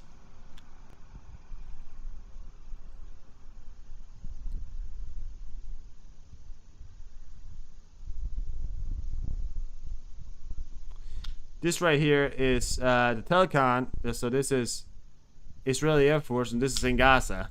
So again, another building leveled to the fucking ground. Division is not just in the U.S. No, it's not. Apparently not. Here it is. Great times.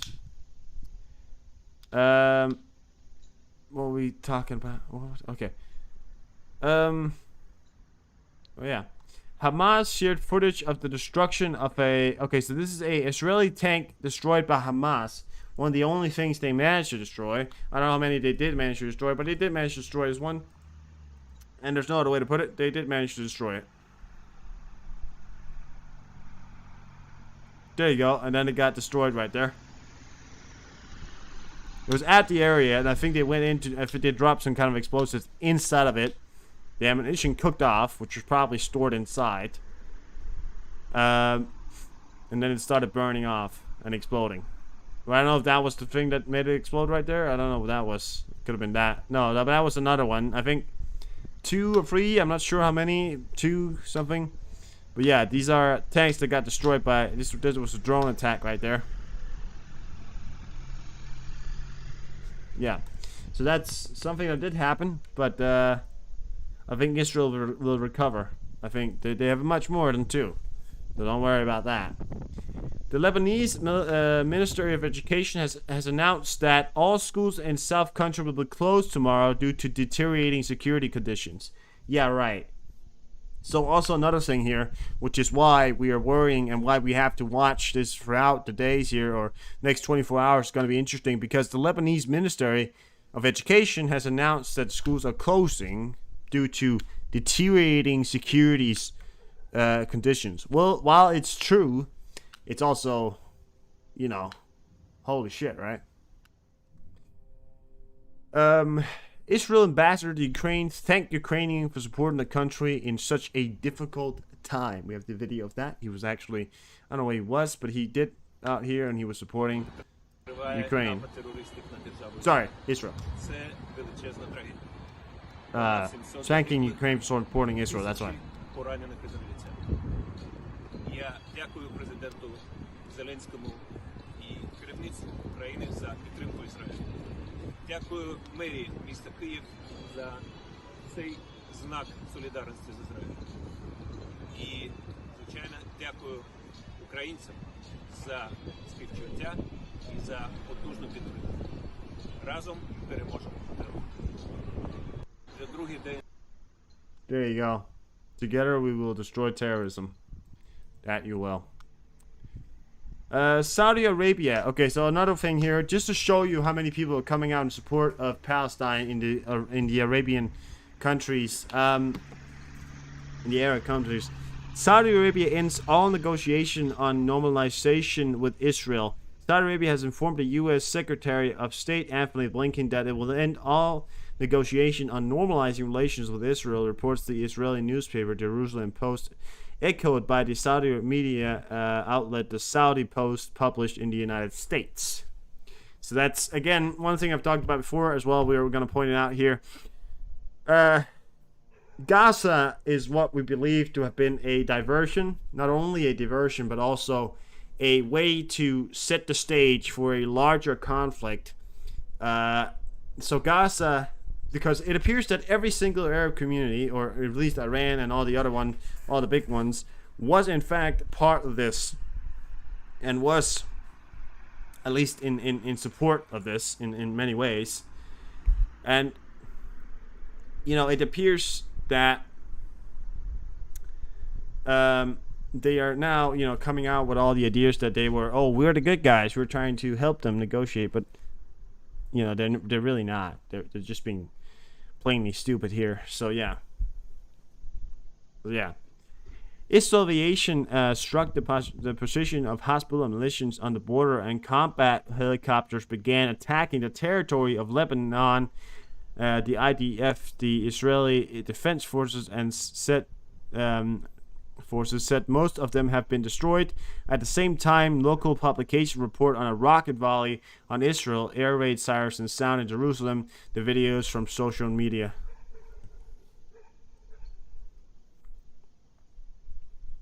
Here you have it.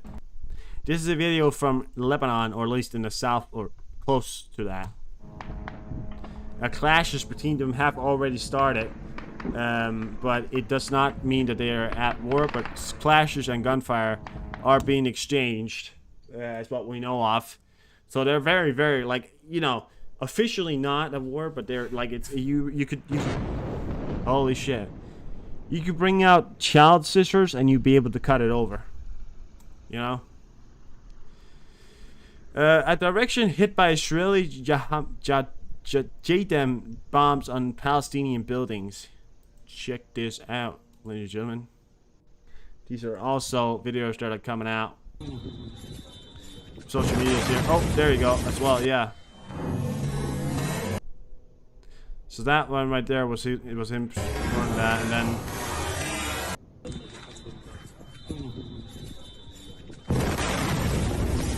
that's how fast your world can change right there.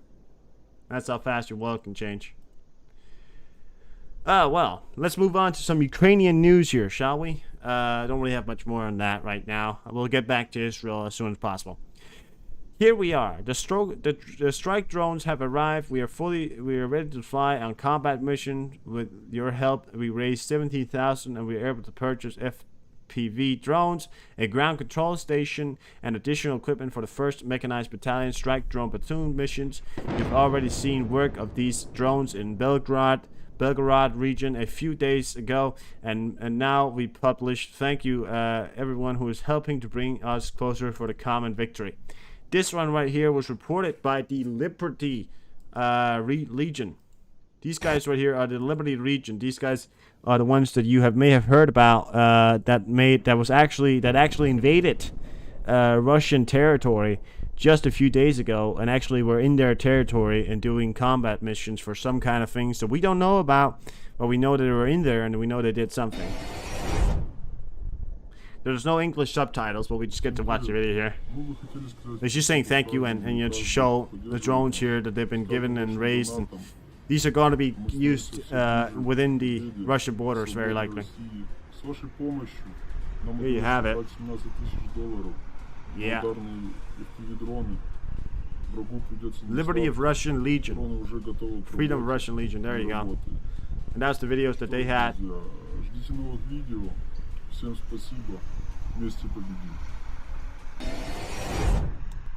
There you go, and that's their symbol right there. You didn't know? Alrighty then. The combat losses of the enemy of the February 24th, 2022 to October 9th, 2023. Here we have it, guys. So it's been a slow day in the terms of combat losses. 2 tanks, 3 armored vehicles, 1 artillery system, 1 air defense system, and 2 fuel tanks. So I think that's going to be an updated version. It's been a slow day of progress from that point on, but still, I want you to take a moment to take a look at the combat losses when it comes to tanks and armored vehicles. This is how much the Russians have lost throughout this war. It's, you know, any army that has lost this much are gonna be struggling very soon, which they already are. We live in the times when evil is trying to open a chasm between all of us and our common desire for peace. This chasm is growing every day, deepened by terror. The only thing that can guarantee peace and security to all nations is rules and international law, Zelensky stated in a statement he wrote on Twitter. Kulpa, if Ukraine loses the war, it will be the end of Europe. Foreign Minister Dmytro Kuleba said that Russia's war against Ukraine extensionally for Europe, adding Europeans cannot afford not to win in Ukraine. The security services of Ukraine exposed a Russian agent who pretended to be a rescuer to adjust the Russian strikes on Odessa. Under the guise of the rescuer, he came to the place of the Russians' hits for the removal of rubble, but recorded the consequences of the attacks and reported this to the Russian military intelligence, who tried to find combat position of HIMARS rockets, artillery systems, and anti-aircraft defense systems of the Ukrainian armed forces in the front-line areas of the region. The perpetrator faces life imprisonment. That's because he has now, you know, countless crimes against humanity. You know, all the strikes that you've seen in recent days here, this is because of this idiot right here. So this man right here deserves life in prison because he's literally cost, you know, countless of lives, and the amount of grain and food that could have gone to the undeveloped countries are not going to go there anymore. So there he is. That man's going to go to jail. Ukrainian soldiers captured the commander of the Russian volunteer battalion Alga in the Bakhmut sector. This is reported by the press services of the 3rd Separate Mechanized Brigade. Now he is one of the representatives of the exchange fund among the senior officers of the occupiers, the statement says. Great stuff in Ukraine here. This is Russian soldiers nightly working on Russian. This Ukrainian soldiers working on Russian positions in night. Spooky. Let's check it out. So this is what it looks like at night for Ukraine. The Russians can't see them coming because they have nothing to see them coming with. They have no night vision or anything like that. But the Ukrainians can see them at every step of the way. And this is tonight doing the Ukrainian attacks. So check that out right there. That's what I call getting destroyed.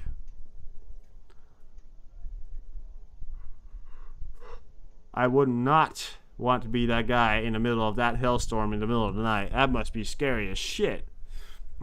That must be really scary. I mean, in the middle of night, that right there, holy shit, right? That's scary. Nice job, though. That's it from Ukraine news. I will get back on that as well as later. Sorry. It's hard to find anything in Ukraine now. Well, it's not hard, but all I can really say to you is that they're kicking the Russians' ass. We're gonna go on Deep State just in a second to check it all out. In Germany, another fan of mercenaries Wagner decided to show off his new sticker with PMC logo and inscription "Blood Honor Motherland Bravery" on his car. Well done, guy, for showing the license plate and your face on the reflection. It will help the police to find a warmonger quickly.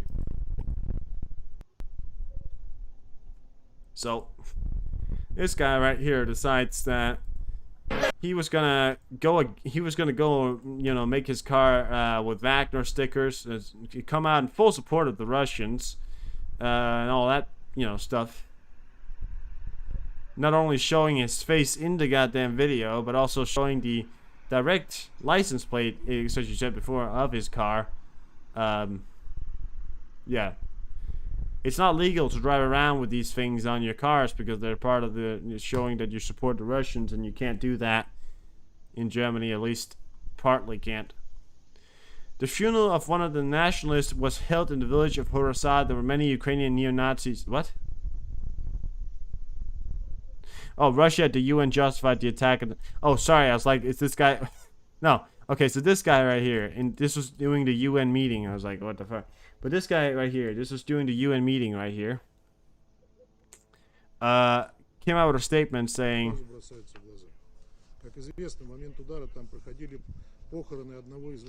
well, okay, I thought it was going to be English translation. Yeah, thanks for that, guys. Blah, blah, blah, blah, right? But he came out and said the funeral of one of the nationalists was held in the village of Horosad. There were many Ukrainian neo-Nazis there. Yeah. Yeah, that guy... That's the usual UN guy, and he is a pain in the ass. All flights from Germany, this is one thing that came out today, all flights from Germany's Hamburg airport has suspended due to the threat of attack of an aircraft from Tehran, Iran, an airport spokeswoman tells DPA. Yeah. Because apparently, you know, Iran, as we know, I know, and I've talked to y'all this, is very much behind this decision, and they are conducting the terror around the world. Kadyrov presented Putin with the highest award of Chechnya Republic, the Akhmat Kadyrov Order. Like that's gonna, you know, like he gives a fuck. He doesn't care. Kadyrov awarded him, he still acts like he's like they're best friends. Yeah, you think so? All right. Well, that's it for me when it comes to the news on my document. We're going to move on to Twitter here. Just scroll through here. And we're going to get the latest news for you. I mean, yeah. Operational information from the General Staff of Armed Forces of Ukraine as of 6 o'clock. There were 33 combat engagements over the last day. The enemy launched 1 missile, 39 airstrikes, fired 23 times from multiple rocket launcher systems at the positions of our troops in the populated area. Unfortunately, Russian terrorist attacks resulted in death and injuries among civilian population. Again, senseless killing is again one of the things that they've had. During the day, the aviation of the defense forces carried out 10 attacks on the areas of concentration of enemy personnel, weapons, and military equipment. Missile troops hit a control center and an ammunition depot, 2 areas of concentration of personnel, weapons, and military equipment, and enemy electronic warfare station. Another ammunition depot blown up in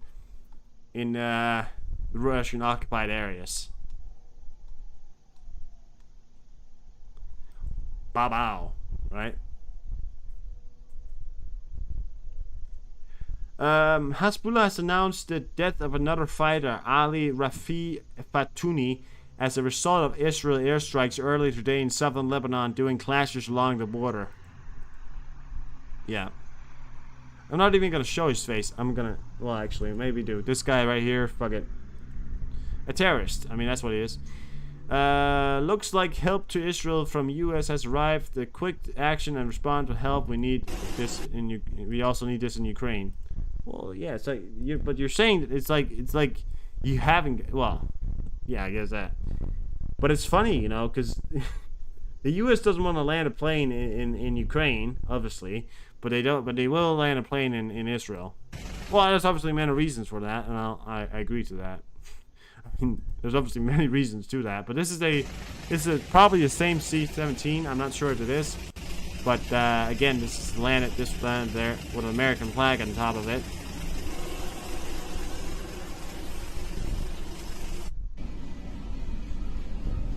Filled with NATO or pure American equipment. Yeah, so that's also coming out from Israel there. Holy shit. I wish this guy would change the goddamn camera angle. I don't know why he's faced it like that. He's focused on a fire in the background here. There are fires going on in Gaza right now. A large number of ambulances were seen in the south of Lebanon towards Beirut. This is strange. Look at this. So right here, this right here was a large number of ambulances in the south of Lebanon. Why would they be doing this? I mean, 2 guys died. That's supposedly their so-called way, but apparently they've got a lot of... maybe they're expecting a lot of casualties. That's why. He's willing to speak in 20 minutes? Alright, thank you, Atheist. So, they're moving a lot of ambulances to the area. I'd expect that's because they're expecting something to occur within a very short amount of time. Why else would they start moving ambulances to the area? Why else, you know? Why else start moving things towards the area?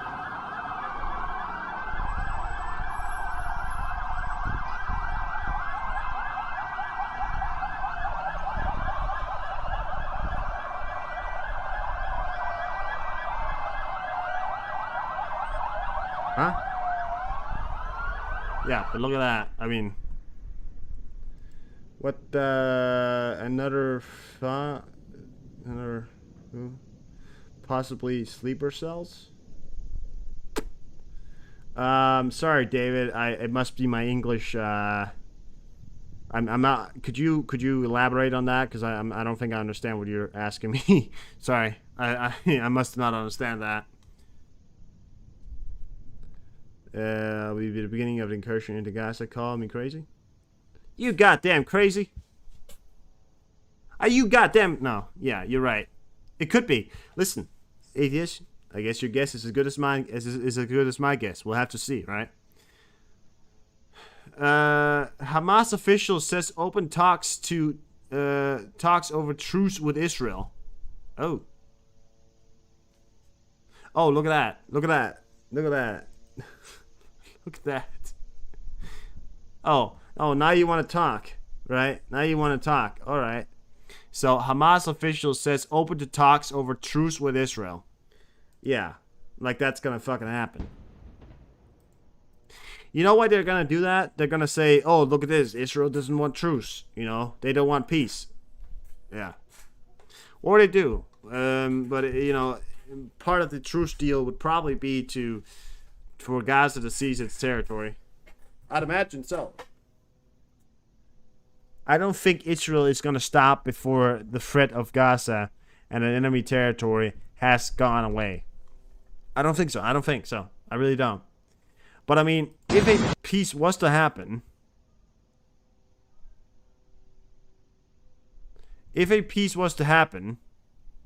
that'd be the best scenario for everyone. Just saying.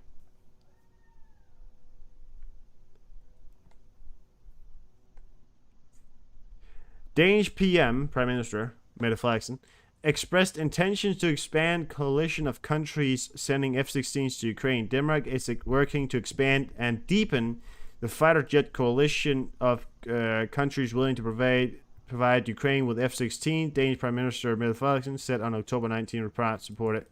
Thank you. I mean, she's... yeah, it's hard to explain how she is.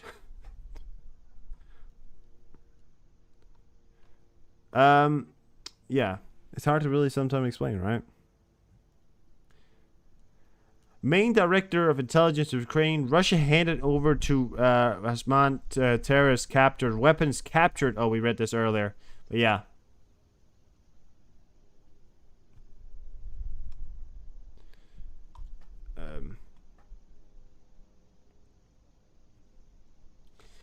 In front of Sydney Opera, we already talked about that.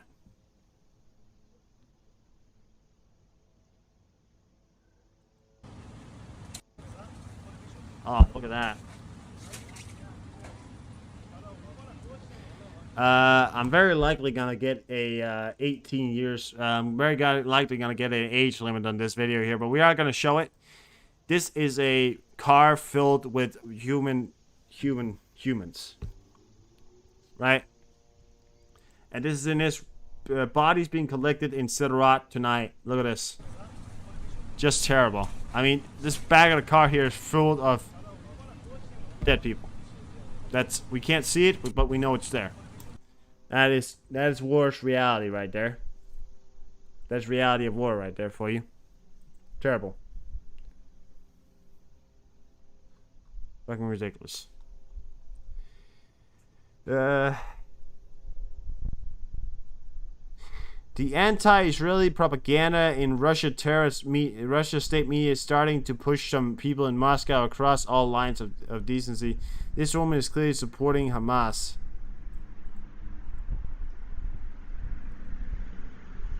Look at this right here.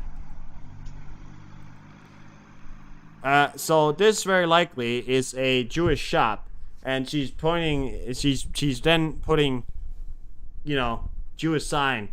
Remind you of a period in time where some weird guys used to paint stars, Jewish stars, outside Jewish stores. Remind you of something? Is the world turning against Jews again? It appears so. I'm not. I'll tell you what I'm turning against. I'm turning against the idea of the terrorists. Here she is. For what reason? Spray painting. For what? What's that? Mossad? A Moskva? Mossad right there. Grow the fuck up, will you? Be right back? Alright. Yeah, Graham, you've seen this before, haven't you? It's kind of like, I think I've seen it before in a movie somewhere. I swear to God, I've seen it before in a movie about some guys, you know, wearing these red, white, and black sort of thing on their arms, and they had a lot of guns, and they were just fighting everyone. I don't know, I can't remember the names of them, but you know, you remember them, right? Ridiculous.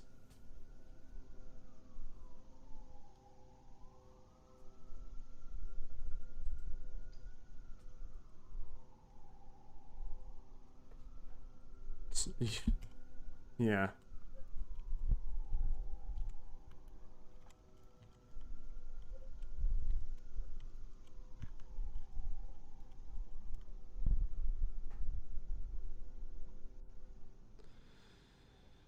What is the current situation on the front line? The head of the Georgian Legion, told us in the current offensive. Well, okay, there's no English subtitles on that one. Okay, I'll find it. The IDF Home Front Command has instructed Israeli citizens to stock their fallout of bomb shelters with enough food and water, medicines, first aid kits, flashlight, and other essentials to be able to last them up to 72 hours or 3 days. Holy shit, guys.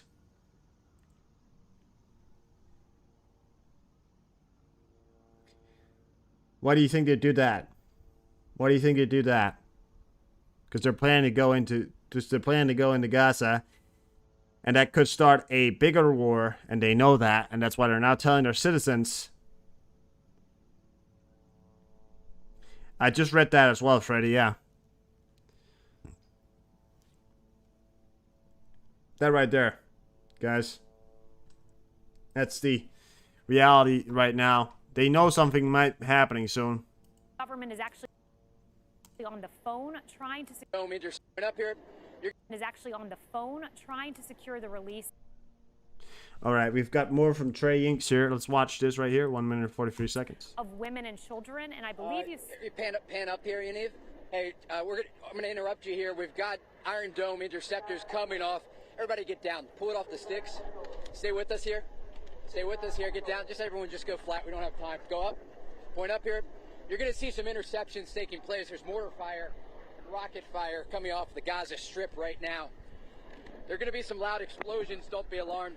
That's why I love Trey Inks, because he tells the guys to get down. Just listen here. You know, he wants the news, but he also thinks about others, you know.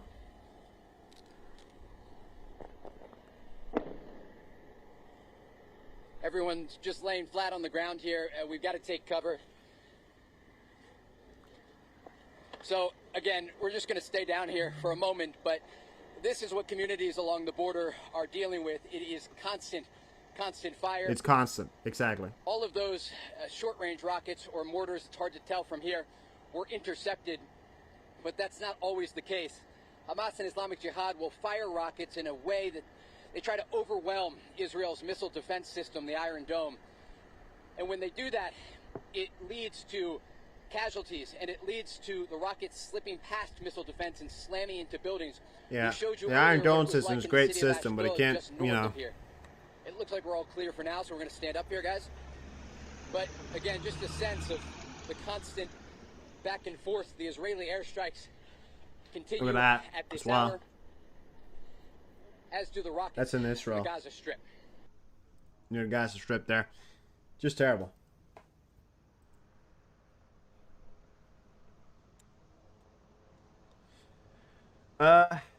Hamas threatened to kill hostages if Israel army carried out airstrikes without prior warning targeting residents of the Gaza Strip. What? Of Al-Aqsa Typhoon operation. We also Okay, we got a video of somebody apparently saw. This is probably some kind of leader or something. So, if you don't tell us that you're about to kill us, we will kill them. That's what he wants. We believe in our religious and moral ethics as yeah, right, religious. Yeah, that's what you're doing. No, you're not. You're not part of any religion. You're just extremist and you're stupid. Typhoon operation. We also believe in the tenets of our faith, Islam, preserving and safeguarding the lives of women and children and prisoners of war. However, in the face of indiscriminately attacking our residential areas, killing women, children, and elderly, and as our enemy does not understand the values or ethics, then we will speak to them in their own language. Over the past few hours, we suffered as a result of the harm inflicted on our brothers and sisters at the hands of the fascist, barbarian, Zionist attacks targeting residential buildings. Therefore, we decided to put an end to this. From this moment on, we announce that any targeting of innocent civilians without warning will be met, regretfully to say, by executing one of the hostages in our custody. And we will be forced to broadcast this execution We regret this decision, but we hold the Zionist enemy and their leadership the responsibility for this. Now the ball is at your court. It is a final warning, and it is a final ultimatum. A statement by Al-Qassam Brigade on Monday, the 9th of October, 2023.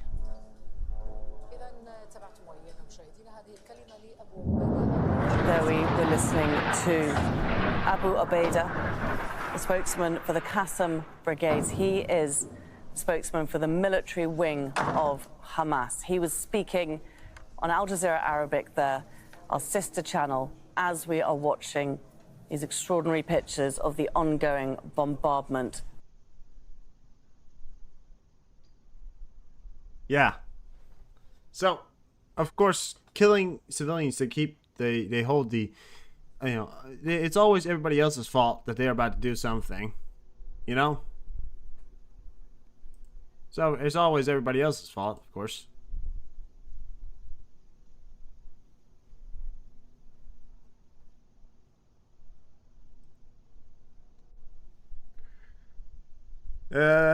Deferred Hezbollah fighter has been killed by Israeli attacks Lebanon today. Free Hezbollah fighter has not been killed, guys. Free. This is worrying.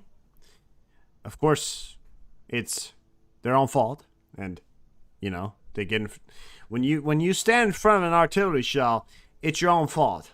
You know.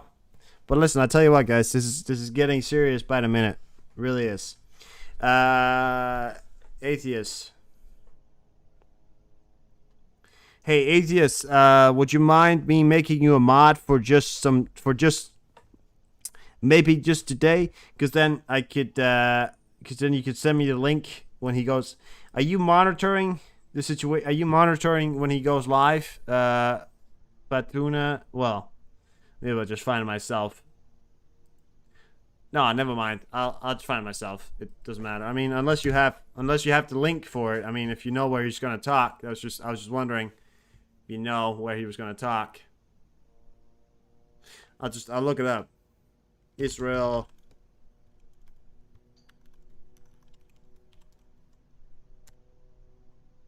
Yep. All right. Well, I'll make you a mod just now. Oh,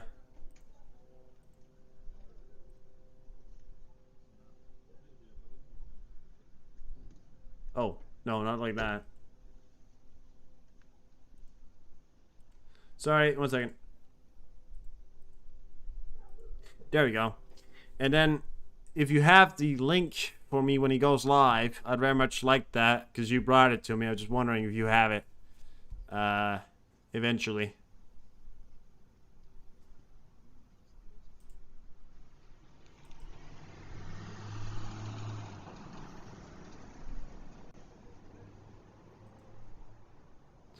I think I have it right here. No, I think I have it right here. Alright. I think I have it right here. Yeah, we'll leave this up here.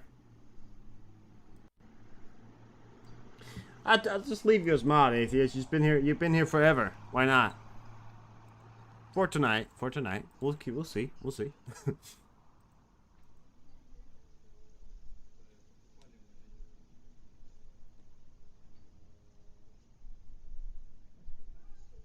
That's it? Alright, fair enough. This is how Russia was solving flooding problems and citizens are thanking for it. Check this out. Спасибо всем. Спасибо большое за поддон, за помощь. Большое спасибо. Почему не откачивают? Вот. Yes, that's how we do things. Don't be COVID? Ah, okay. Well, then you're gonna be around to do everything. That's nice. That's great. Elderly lady walking over there. Но вот центральный округ. Вот. I mean, this is one of the less stupid things I've seen out of Russia. This is one of the less stupid things I've seen out of Russia. I mean, it's not that much of a stupid thing. Alright, well, I've got it completely live there, so we're gonna have to keep an eye on it. It's probably gonna go live within the next, whatever, time.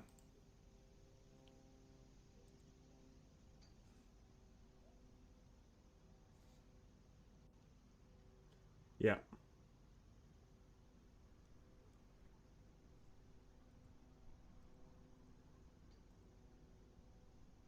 Let's go on Flight Trader. Let's see what we got. Want to check out Flight Trader real quick. Radar. I keep calling it Trader. Like it's a fucking... Like it's a trader. No, would you look at that? Oh, we do have a Syrian plane that just took off from Syria, heading up towards Turkey right now. I don't know where it's going, but it's going somewhere. We got another plane down here. That's the United States that's a United States tanker heading towards Jordan right now. That's another thing. Look at that. We got a robbery by Russia heading towards Murmansk. Look at this right here, guys. We got planes heading towards Murmansk or Finnish border or whatever. That's the Russian planes right there. So that's something new. Oh, look at that. That's a river joint. River joint down there at the Black Sea today. Keep an eye out. Not a lot of air activity. That's not always a good sign. Daily Mail UK. Oh, Mail. What's up? What are you talking about? Що стосується нової міжнародної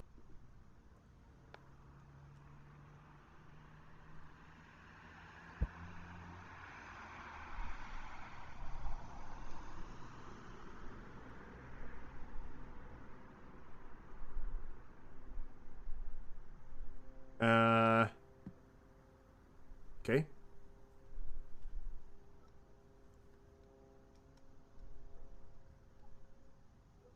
I thought he came out with it. Okay. That's... Twitter's acting up. Twitter is acting up.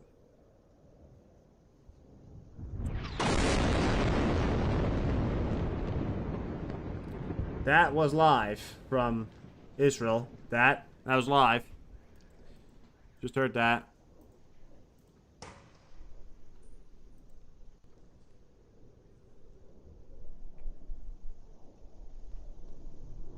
Oh, yeah, there again. Despite claims made earlier today by Palestinian propagandists, the Church St. Parthenos in Gaza, which is Greek Orthodox Church, one of the oldest in the world, being opened over 1,597 years ago, was destroyed by Israeli strikes. The curator of the church has stated that this is false, and they are currently taking in refugees from the bombing. 1,500 years old, this building right here. And yes, it is still okay. Kaboom. Kaboom, guys. Kaboom. Jesus Christ.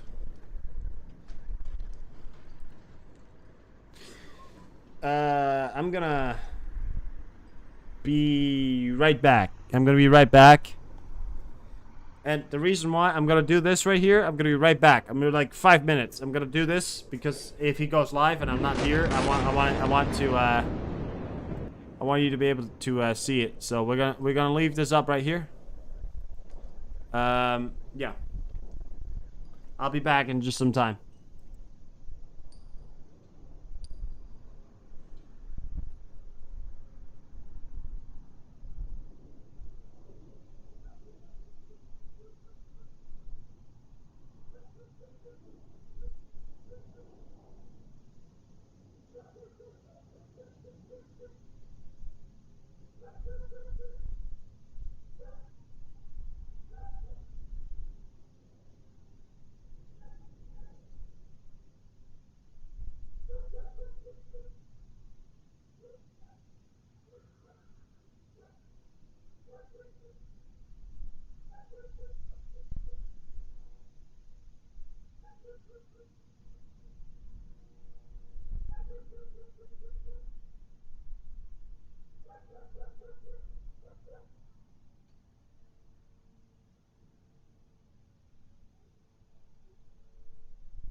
All right, sorry about that, guys. Yeah, it's gonna go live anytime soon.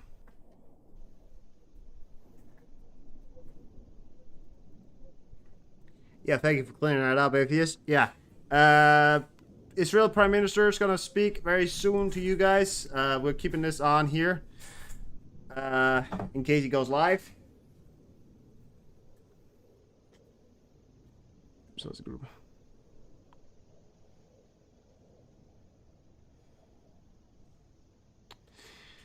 I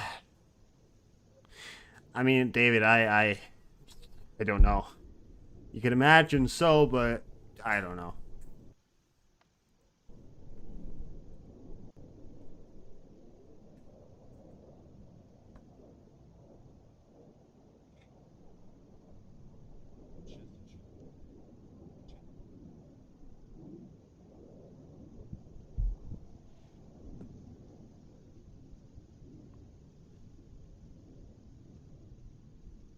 Oh, here we go. Okay. Zelensky made a statement here today. I'm gonna watch this. Don't worry. If it goes live, I'm gonna go straight to it. Don't worry. Бажаю здоров'я, шановні українці, українки. Сьогодні був дуже насичений день, різні наради, серед них особливо важливі ті, що стосуються нової міжнародної ситуації. Провів нараду з керівниками нашої розвідки, ГУР та зовнішньої розвідки, з нашими дипломатами щодо ситуації в Ізраїлі та навколо нього, та щодо загальної ситуації на Близькому Сході. Це має принципове значення для нас, не лише для України, а для всієї Європи. За наявною інформацією дуже чіткою, Росія зацікавлена в розпаленні війни на Близькому Сході, щоб нове джерело болю та страждань послабило світову єдність, додало розколів та протиріч. І цим допомогло Росії знищувати свободу в Європі. Ми бачимо, як російські пропагандисти зловтішаються, бачимо, як іранські друзі Москви цілком відверто підставляють плече тим, хто напав на Ізраїль, і все це значно більше загроза, ніж зараз світ сприймає. Світові війни минулого розгорались саме із локальних агресій. Ми знаємо, як цій загрозі протидіяти. І готуємо відповідні кроки. А головне, захищаємо необхідність максимальної єдності світу. Сьогодні звернувся до учасників парламентської асамблеї НАТО, передусім про єдність, про те, що кожній державі у світі зараз треба обрати, як вона захищатиме міжнародне право. Захищатиме, а не залишатиметься осторонь. Коли терор намагається взяти гору, і коли на наших очах може зламатись ще один регіон світу. Я вдячний усім лідерам та державам, які зараз повністю усвідомлюють небезпеку та готові працювати разом заради того, аби втримати ситуацію, втримати очевидних спонсорів терору від ширшого втручання. Провів сьогодні нараду зі спікером Верховної Ради України Русланом Стефанчуком, координація позицій на найближчі тижні. Також провів нараду з віце-прем'єр-міністром Федоровим, міністром освіти і науки Лісовим та командою міністерства. Робочі питання. Ще одне. Провів заміну командувача Сил територіальної оборони Збройних сил України. Замість Ігоря Танцюри командувачем призначено Анатолія Баргилевича. Головне завдання – розвиток Сил територіальної оборони не має зупинятись. Я дякую усім, хто дбає про Україну і б'ється заради нашої держави. Готуємо нове посилення для наших воїнів. Дякую усім в світі, хто має сміливість називати речі своїми іменами та захищати життя і порядок, заснований на правилах. Слава Україні! Message from Zelensky there. Thank you very much, Zelensky. Бажаю здоров'я, шановні українці. Oh, you've heard enough.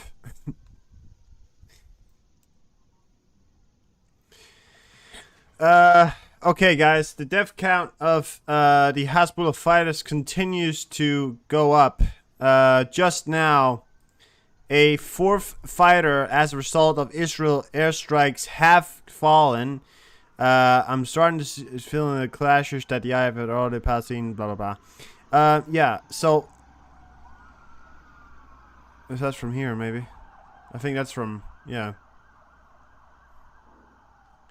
So yeah, guys, the fourth fighter has fallen. Things are getting pretty serious now. But yeah, I mean, the Hezbollah fighters are terrorists as well, and they're firing at the Israeli defenders. So yeah, Hamas is willing to discuss a possible ceasefire with Israel. Yeah, they are, but it's, you know, what, you know, are they going to be able to commit to terms? I don't know. Will they be able to do that? I don't know.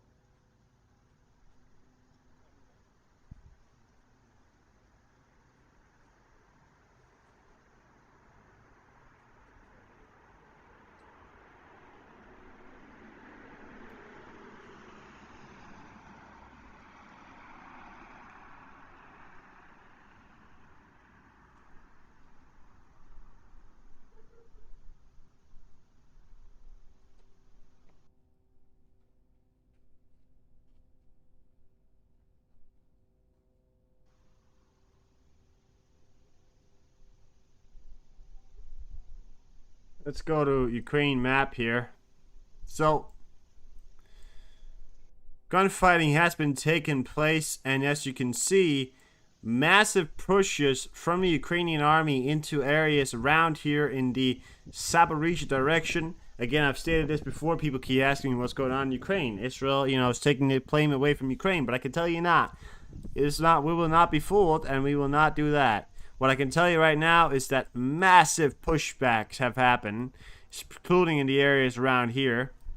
Well, massive, but massive things has happened, and the things that has happened that are massives are the idea that not only Ukraine has just have halted all Russian advances, all Russia's attempts to go forward has been halted, and they've managed to continue to fight back. You can see that the Russians are running out of ammunition. Check this out. They're not firing anything anymore. They're barely firing any rockets anymore. That's what they're doing, and barely firing anything nowadays. So yeah, and this is from, okay, so here you have it. This is from Israel, and as you can see, things are still happening in Israel. This is in Gaza, and these are the reports of course, the airstrikes that we've talked about, clashes between these terrorist organizations and the Israeli defenders. An hour ago, Israel forces reportedly clashing with Palestinian militias near the southern town, so all the way out here as well. There's some paragliders probably entering the area. Up here, of course, we have things happening. This is this area over here where there's also destabilization. We have areas in where you have a number of launchers from the territory of Lebanon towards the territory of Israel were detected. There are no casualties. More detail to come out. 11 minutes ago, a number of launchers from the territory of Lebanon towards the territory. It is only seconds away now, guys. I'm sorry, but it is just seconds away from these guys to start clashing against each other. 4 of the Hezbollah fighter has died. It is going pretty fucking serious now. Strikes throughout the town and cities. Israel army spokesman. We have the full details of the abductors in Gaza. Yeah. The Mediterranean and the Middle East is becoming a shit show more than it already was. Oh, here we go.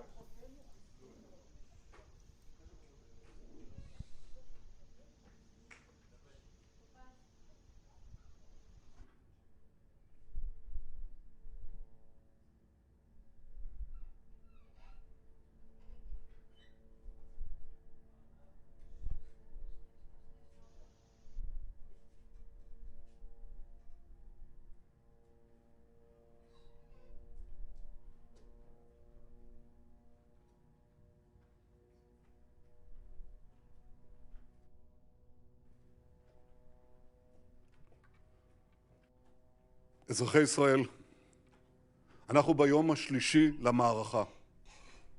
אנחנו במערכה על הבית, מלחמה על הבטחת קיומנו, מלחמה שבה ננצח. המלחמה הזאת נכפתה עלינו על ידי אויב מתועב. חיות אדם שחוגגים רצח נשים, ילדים וקשישים. את הזוועות שחמאס ביצע לא ראינו מאז זוועות דאעש. ילדים כפותים שהוצאו להורג עם שאר בני משפחותיהם, צעירים וצעירות שנורו בגבם, הוצאו להורג, ועוד זוועות שאני לא אתאר כאן. No. Sorry. We have to find somebody. We have to find a better one. What the fuck was that? That's not live translation right there. What the fuck was that? That's not live translation. I can't do that. I can't use that. There we go. For the security of our existence, a war that we will win. This war was forced upon us by a dreaded enemy. Animals that kill women, children, and old people. The horrors that Hamas has done, we have not seen for many years. Children handcuffed that were executed with the rest of their families. Young people were shot in the back, executed, and other horrors that I will not describe here. We have always known who the Hamas have been. Now the whole world knows. Hamas is the ISIS, and we will beat it just like the Western world has beaten ISIS. This terrible enemy wanted a war, and it will receive a war. At the beginning of the war, I instructed to do 5 immediate things. The first action was to clear villages and to stop the entrance of any enemy. These battles are still taking place. Several terrorists are still within us, and our forces are working around the clock to eliminate them. The second action that is currently being is to start a massive attack against the Hamas with force that has never seen before. The third action was to fortify the rest of the borders with the north with Hezbollah in Judea and Samaria and inside the country, and to hug our fighters, all the security people that have been working tirelessly in all of these fronts, risking their lives in order to protect the Israeli country. The fourth action was to continue the international support that I started gaining with the start of the war on Saturday to help us fight against our enemies. The final action, which for me is with top priority, is to solidify the unity in the country. We are now all united, and when we are united, we will win. The country is united, and now the management needs to unite. I'm calling the opposition leaders to immediately form a national unity government without any, just like happened with Menachem Begin at the start of the Six-Day War. Citizens of Israel, we started, and I emphasize, we just started to hit the Hamas. The images of the Hamas bases in Gaza is just the beginning. We have killed many terrorists, and this is not going to stop. I said that any place from which Hamas operates will turn into rubble. This is already happening today, and it will continue happening even more so. I am on constant communication with President Biden, and I would like to thank him on behalf of all citizens of Israel. The USA supporting Israel in every way, have a plane carrier, biggest in the area, is on its way to this area. And the enemies of Israel understand what that means. I would also like to thank many leaders in the world for their support in Israel. Citizens of Israel, I have to tell you, there's also some fake news and propaganda that is trying to separate us and scare us, such as the information that there are lots of tunnels, or the fake news that the Egyptian army, the Egyptian official has warned us about this, which has never happened before. Do not believe this propaganda. And the one thing that is most important in war is staying calm. I know we all want results right here, right now, but it will take some time. But I promise you, dear citizens, at the end of the war, all our enemies will know it was a terrible mistake to attack Israel. What we will do to our enemy in the next few days will echo for generations. Already, the battlefield is filled with heroic stories of our people, from the citizens, the policemen, the soldiers. I saw video of standing with his people after killing the terrorist. This is our spirit, standing strong together. I also watched a video of David, an army soldier whose child, he was out on the field, and he saw the ceremony of the Brit on video. And when he heard the words from the ceremony, his eyes filled with tears. Yesterday, I appointed Gal Hirsch to be in charge of those abducted and missing. He has already begun his work, and we will do everything for them. Our heart is with the families of the abducted and with the families of those who have died. We have lost entire families, boys and girls, old men, old women, young and old, police and security, Jews and non-Jews. We are all sharing this.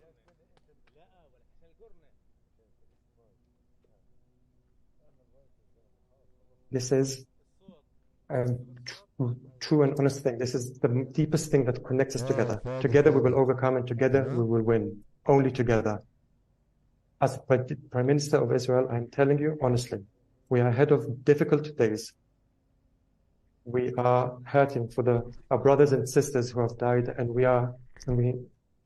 I insist on winning this battle in order to bring peace to our people and our country. The people of Israel, the country of Israel is a miracle. In the book of Samuel, it says that the eternity of Israel will not lie.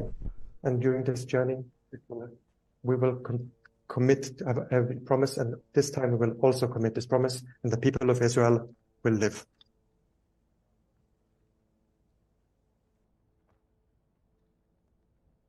Well, I hope you got most of that. It's quite hard to understand a bit, but yeah. Yeah, it was alright. That was the Prime Minister of Israel talking to you from Israel about his commitments. Now, what did we learn from that? They're getting ready. That's what he's talking about. Not direct incursions, but we know they are.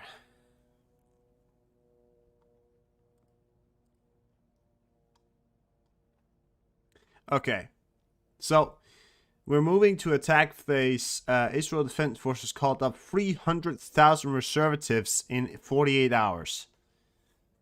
300,000 reservists. Let me just say that again. 300,000. God damn, that's a lot of people. That's a lot of soldiers. And it's gonna hurt. It's gonna hurt them a lot. It's a great time today. It's a great time. Yeah. Pro-Palestinian rallying outside the Israel embassy in London. There must be thousands and thousands of pro-Palestinian demonstrators here. And this demonstration started at about 6 o'clock, but people are still arriving now. It's past 7 o'clock. It's impossible to even approach the stage where the speakers are. There are so many people here.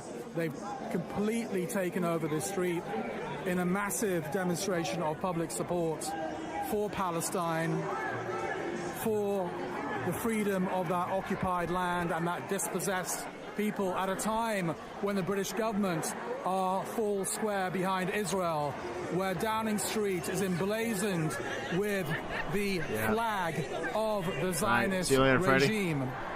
So this is a real slap in the face. The sheer numbers that are here today is a slap in the face of those who say that Britain is a pro-Israel country. Yes, the regime is, the British government definitely is. But look at this turnout, this massive turnout. Not just Muslims here, by the way, lots of non-Muslims as well.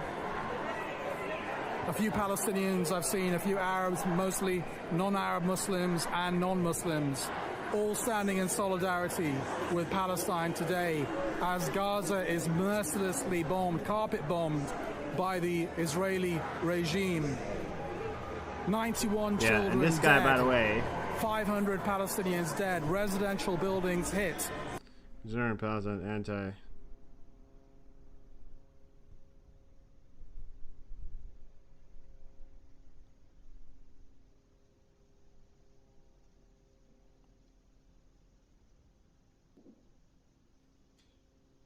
You're more than right, free speech. You are more than right. This guy right here, I mean, I'm not supporting this guy right here. I just want to point out that the guy, I'm not supporting this guy. I don't like this guy. It's just a video. But yeah, and people become spineless nowadays. And I tell you what, I don't want to be part of Palestine, and I'm not in support of Palestine, and I'm not in support of that. I'm supporting Israel, and I'm supporting the idea that they're bombing the shit out of Gaza. Why? Because that's just fucking how I'm saying it. Cancel me all you fucking want. I don't give a fuck. I tell you this right now. We've become spineless. This is our fucking countries. Our fucking countries. Not your fucking country. Right?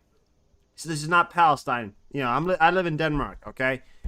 I'm not here to say, oh, let's kick them all out. No, I'm not that kind of person, okay? I don't say, oh, let's kick them all out. No, I say we're allowed to say whatever we want to say because it's our country. You can stay. I don't care. Honestly, I'm not here to say that oh, let's kick them all out. Let's all that bullshit. A lot of them are hardworking people that contribute to the economy. I don't want to kick them out. But I would want that at least they had some respect for the decisions of the country that they live in that take care of them. Sorry, you know, but no, really, yeah. 5 mosques destroyed. But it's true, you know. Anti-LGBT, anti-free speech, everything, and pro-terrorism. So yeah, you're right. And support for Palestine to put pressure on the British regime. I tell you what, but I don't want these people in my country. I tell you what. Does people support Palestine, the terrorism and all that stuff? No, I don't want it. Sorry. Israel is planning a genocide, yes, a Holocaust in Gaza as we speak. They've already said that they're already softening. It's like they're ignoring. It's like they're ignoring who started this war. It's like they're ignoring who started this war. It's like they're talking about, oh, yeah, no, Israel started this war. No, they didn't. Who attacked first? Hamas. What did they do? They tortured, raped, beat. Is that what you support? Do you support torture, raping, beating children at the age of 6 months? Somewhere down to the age of 6 months. Beating, raping, underage girls. Everything. And that is what you're coming here in the streets, and that's what you're supporting. You are fucking spineless and weak in your fucking legs if you go out there and support Palestine. I'm never going to support in my life. And I'm sorry, I'll yell it into the fucking streets, and I don't give a fuck. Sorry about that. But no, I support Israel. And I will always support Israel. And there's nothing that's going to change that. People say, oh, but you have to look back into history. I don't give a fuck about the past. I give a fuck about now. With bombing, they're already said clearly that they're going to impose a medieval siege on Gaza. No food allowed, no electricity, no water, nothing gets in. And this guy's just straight up stupid, but I want to see because I want to know. This is what's going on in the UK by now. 2 million Muslims who live in Gaza. And the British regime, the European Union and the United States are going to be complicit in allowing that to happen. And the message here is enough is enough. That cannot happen. That's simply the crime of the century. Simply cannot take place in plain view.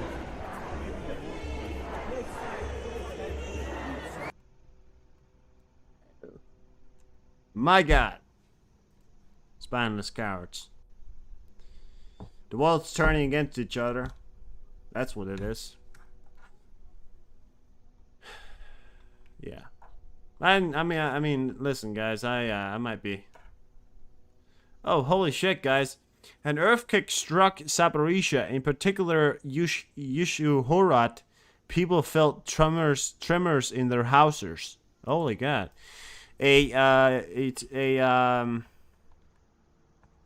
Earthquake in Ukraine took place today. Israel is launching a massive attack that's never been seen, that had never happened before. It just happened before, right? So I think what the Prime Minister just came out and said on that video there was they're getting ready, they are ready, and within the next 24 hours, I truly believe this, within the next 24 hours, 24 to 30 hours, looks like it, what? A B-52 landed in Israel? Where you got that from? David? Where you hear that from? Really? But yeah, looks like within the next 24 to 30 hours, massive attack into Gaza Strip is going to be undertaken.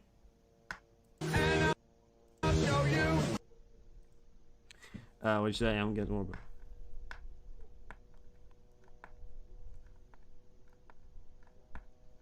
Yeah, listen. I'm pro-life. Listen, I like the fact that we have life. I want humanity to exist, and I want everyone to be happy. I'm very much like that. I want everyone to have a life to be proud of. Everyone to live a life that they can be proud of, despite how you look, who you are. I don't care who you are. I want you to have a good life. I want you to have a life that you're proud of. But when you are a country that has attacked another country, or you're a terrorist group that has attacked another country, and then you come out in support of that terrorist organization and saying that Israel is the ones in the wrong, I don't like you. And I still think you deserve a good life. That's how much of a free speech kind of guy I am, and a free will to live kind of guy I am. But I seriously don't think I'm gonna like you as a person. I'm sorry.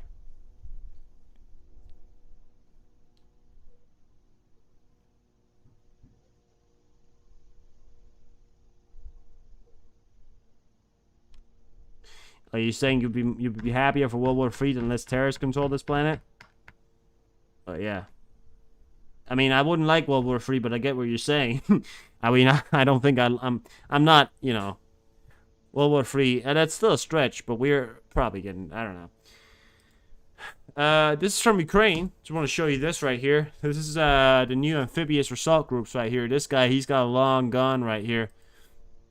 It's called the Anti-Russian. That's what this gun is called. This whole group right here is called the Anti-Russians. The Ukrainians. They're the Antichrist of Russia.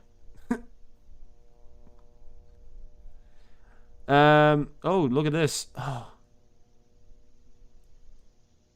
I fucking knew it. I fucking knew it. I said it the first day. I didn't actually say it, but I knew it. I thought about it, and I talked about it. Wagner PMC instructor were preparing Hamas for an attack on Israel. The key areas of training for Hamas militias were assault training and the use of small arms aerial vehicles to drop explosive material. I was talking about it. I thought about it. I didn't say it on stream, but I thought about it as soon as I heard this was happening. I thought about when Prigozhin came out and said, "Oh, we're gonna be worldwide. This is Russian sponsored, Iranian sponsored. It's a way for us to be distracted from Ukraine." I fucking knew about it. I fucking knew it. It's from Flash as well. I was talked about it. PMC Wagner is behind this, or not behind it, but at least in very much support of and on the training of this. Holy fucking shit, you know. Biden official told U.S. Senator to prepare the Constitution for a long war in Israel and Gaza Strip, indicating that U.S. support, both tangible and political, will be necessary in the coming weeks. I really don't think it's going to take that long. They keep saying that this is going to be a long war. I mean, Gaza, the invasion of Gaza, let's be honest, it probably won't take that long. They have 300,000 men against a bunch of militians with close to no fucking real equipment. So let's be honest, it probably won't be a long war in Gaza at least. But I think what Biden is saying after that, and that's true. I think it's a start of a larger conflict after that. Yeah. The 5th Hezbollah fighter has been said to have been killed in southern Lebanon. 5 Hezbollah fighter has been killed in Lebanon now, guys. 5 of them.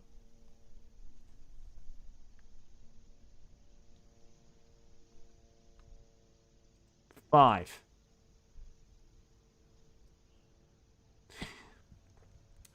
Israel intelligence officers believe that Iran is attempting to push Hezbollah into join the war in Israel, and that IFD goal is to remove Hamas from the war before this is able to happen, in order to prevent a multi-front war. And that's exactly what we're talking about here, guys. Maybe that's why they have called up 300,000, so they can take out Gaza quickly and be able to turn those troops around and take on Hezbollah in the other front. They have 100,000 men, I think, on the Hezbollah front. But I think they're going to take Gaza quickly, move those maybe 200,000 men or more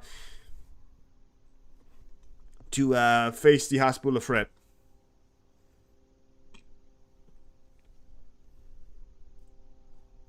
The spokesman for the Israel Defense Force, Rear Admiral Daniel Haga, stated earlier this morning that military and political leadership of Hamas, as well as any of the assets, are attackable and doomed, with him further stating that Hamas commander of the recent attacks, Yahya Sinwar, is a dead man. By the way, he is a dead man, and he is a dead man. The Hamas leader is a dead man, but he's also a dead man. Yeah, he's dead. Hamas leader is dead. That was reported.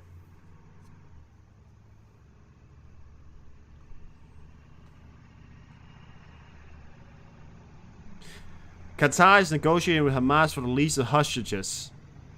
Really? Is Qatar helping Israel? Yeah, maybe. I don't know. Could be. But I don't think they are. Our pilot sends his regards and wishes you have a good week. Oh, that was a Ukrainian pilot standing in front of his plane right there. Look at that. Ba-bow. How you guys doing? Several batteries of Israel 110-9A Dor 155 self-propelled howitzer with M548 Alpha ammunition support vehicles are to move tonight in northern Israel towards the border with Lebanon. So this right here, guys, is another indication. This came out 3 hours ago. Another indication of them getting ready and knowing that this war is about to be more. Because Biden knows, and I think the rest of it knows that Gaza is going to fall. We all know that. We all know that, guys. We all know that Gaza is going to fall. The big front is going to be the northern front in Lebanon. That's howitzers, artillery systems right there, moving up to the northern front in Lebanon.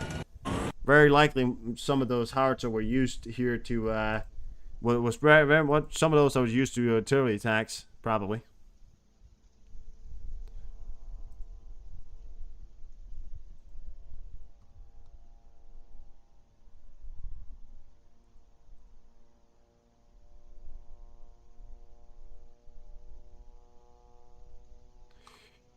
I don't have much for you guys.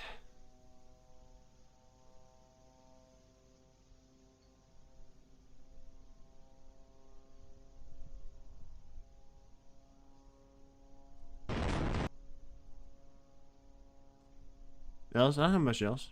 Actually, don't. Israel 8. Oh, we saw this video yesterday. I'm gonna show the same video.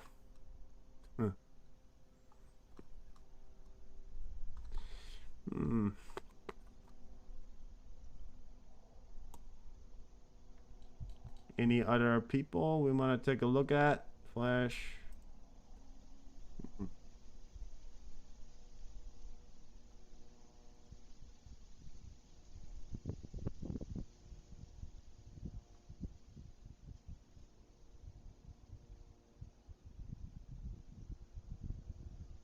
Oh, God.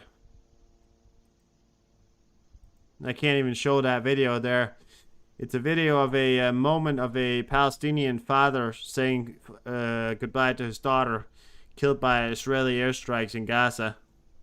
And that's what I've been saying here before, guys. I mean, listen. As much as I like to advocate here, sitting here and saying that, you know, this is what's necessary to create peace in some sort of way, but I also want to point out that I'm not in favor of killing civilians. I'm not in favor, as I said before, I'm very much in favor of having and preserving the idea of life. We are very precious and unique people. So I think I'm very much in the idea of preserving life. And I don't like the fact that civilians and babies have, you know, that has nothing to do with this war. But yeah, unfortunately, some people within the Gaza Strip or Gaza has caused and made it brought it upon themselves. They've made the situation worse for everybody else. When you're in the military, when one guy fucks up, you know, when one guy fucks up, everybody else goes down and does push-ups, right?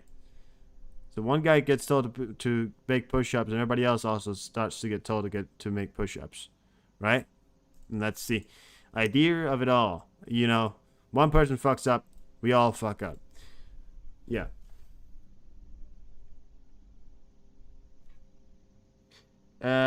Israel destroys National Islamic Bank of Gaza in airstrike. U.S. B-52 bombers land in Israel for special operation tonight. God damn. All right, David. Well, then you're right. Thank you, free speech. Thank you for stopping by as well. Thank you for being here. Oh, shit. Well, what the fuck is that then? So Biden, by the way, I just want to tell you guys that Biden is indisposed for the rest of the day. You won't hear from Biden for the rest of the day. Well, we did just hear from him, but he's told his people to get ready for a long war. You know, a B-52 has just landed in Israel and is for a special operation tonight. Where? What do you think, right? Inside Gaza, inside, you know, but B-52 has landed. So, am I calling to the factor here that tonight we may see the start of the Israeli advance? Possibly.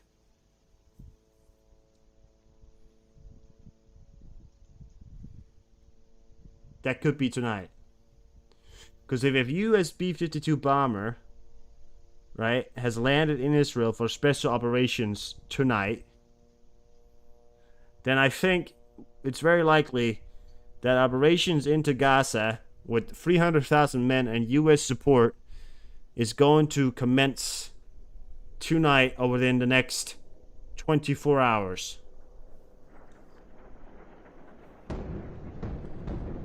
Fuck, guys. Oh, that's live. That's live from Israel. Right there. Or Gaza. Yeah. Fuck, guys. Fuck, man.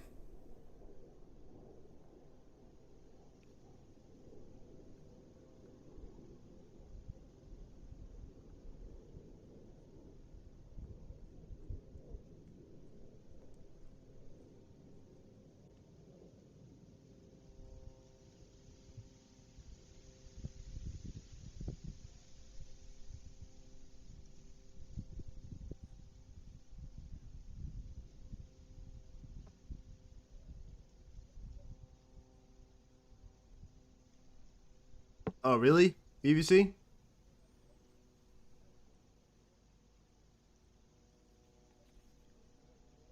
Oh, okay. Well, thank you, EVC. Yeah, I don't know. I didn't find it. I didn't see it. So, well, yeah. Well, I didn't see it. I mean,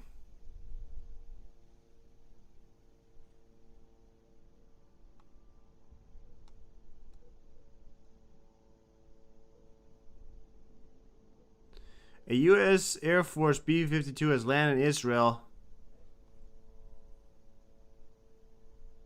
Yeah, okay. So here's the video here, guys. So, some people on the internet are stupid. Don't believe what you read on the internet. It's a big fucking thing. And I do great the fact that you guys come into my chat sometimes and you get me news. But so as far as not any recent pictures of B-52, all right. Well, thank you, EVC. So no B-52. This is the video that they're saying that's a B-52 coming in. No, it's not. This is not a B-52. I showed you this video earlier today where I stated this is a C-17. And that was not the original sound. That's not even the original sound from the fucking clip. So that right there is not a fucking B-52 bomber. That right there is a C-17 transport plane. Alright, well thank you, EVC. So, before you guys start sometimes spotting around, I'm not telling you guys, just if you have news, you gotta give me the source as well. Okay? So I'm gonna make it a little bit of a rule now. There's a lot of news that comes out. If you tell me something, give me the sources on it. You can't just spout out things without giving me the source on it. Because when two people start reporting on it, I thought it was real. But listen, okay, so I'm going to make a bit of a rule now. Tell me what your source is before you spouting it around. Because this is not, this is not a B-52 bomber. This is a C-17 transport plane. It's a Globemaster. That right there is a B-52 bomber, but that's not in Israel because there's no video of it landing in Israel. They keep spouting it around on Twitter, but before, you know, when I see it from a fucking real life source, okay? When I see it from a real life source,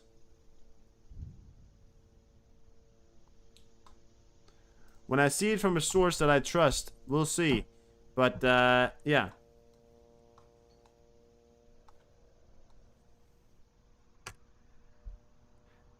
Still, I believe that operation within 24 to 38 to 30 hours is very likely.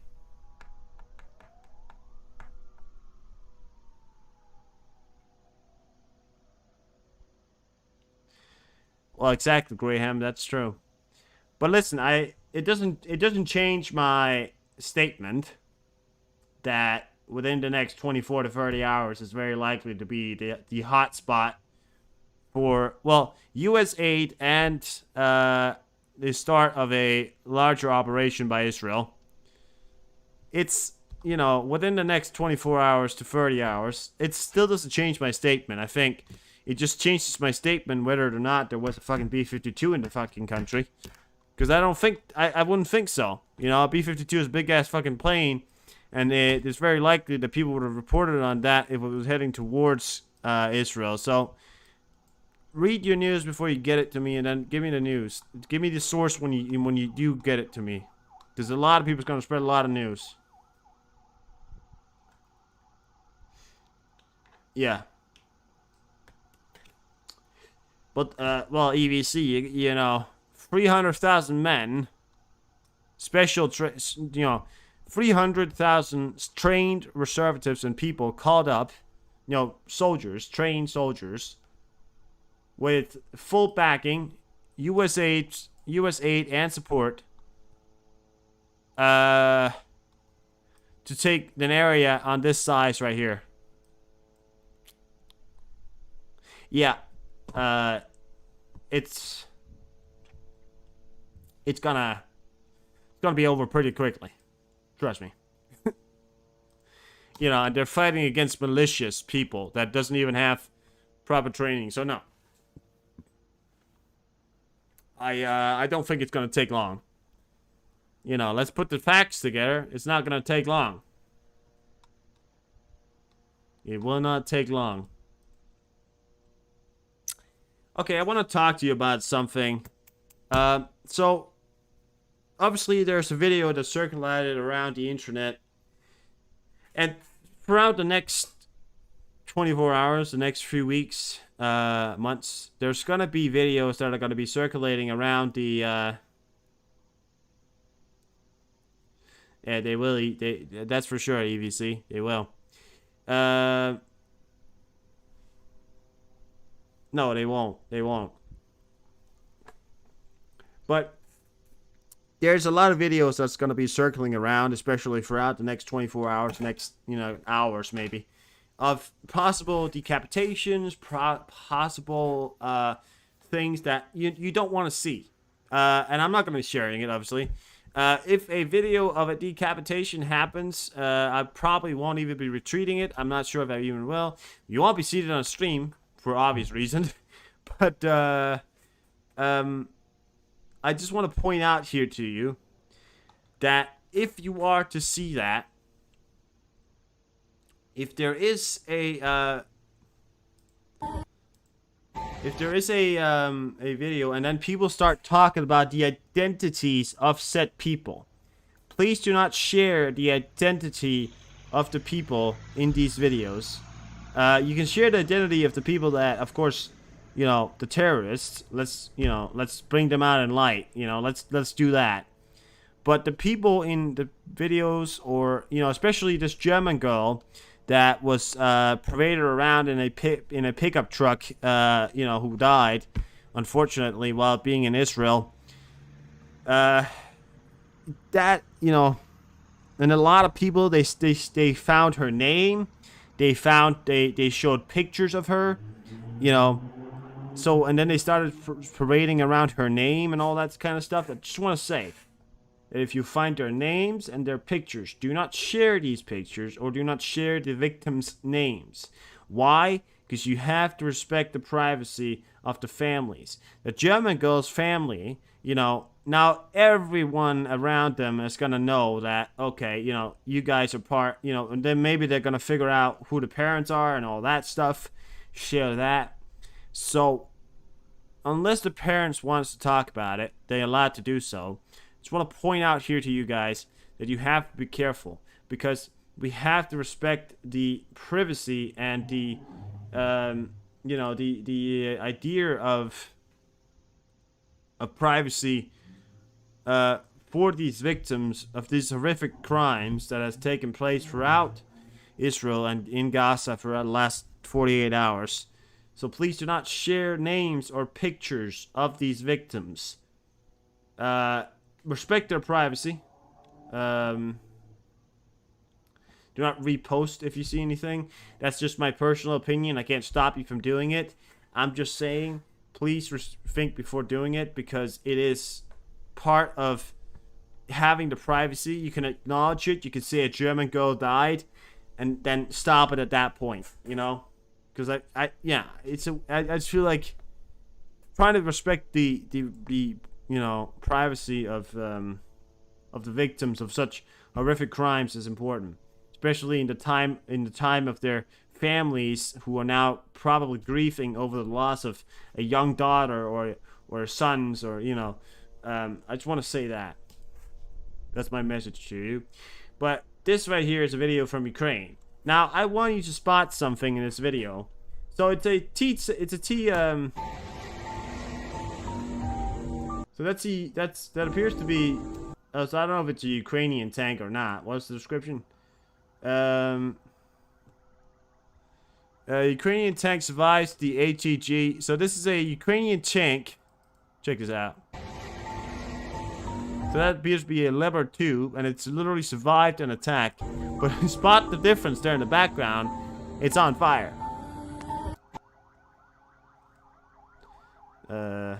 Button using rumble.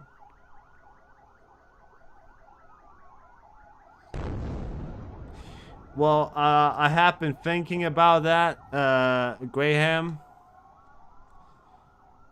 But I don't know. I like YouTube.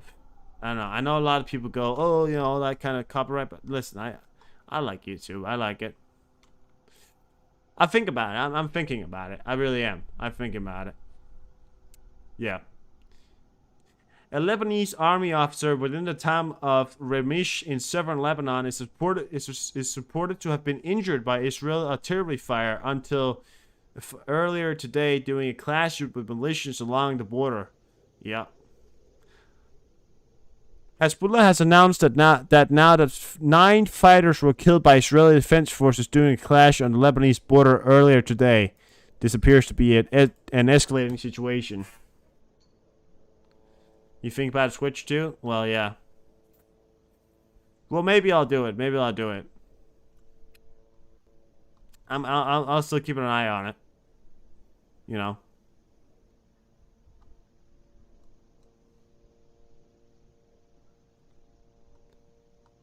How long have we been live now? All right.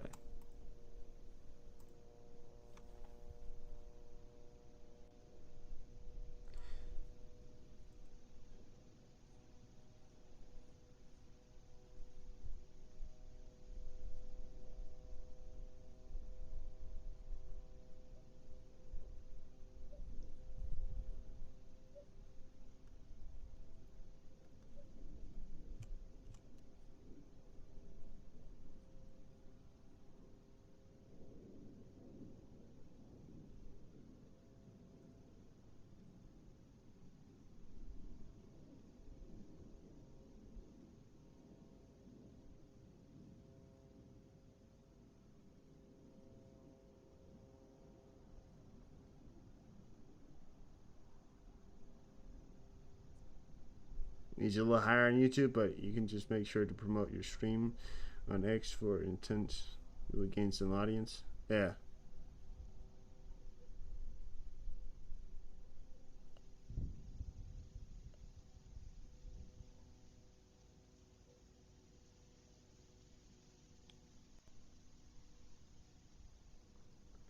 Do y'all want to? Let me too.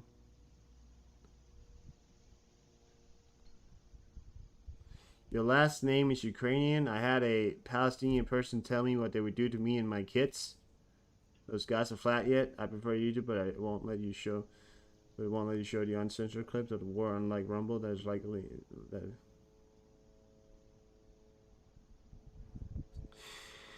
Well, I mean, the idea of being able to show videos of people getting decapitated, you know, whoa, right? I mean, yeah.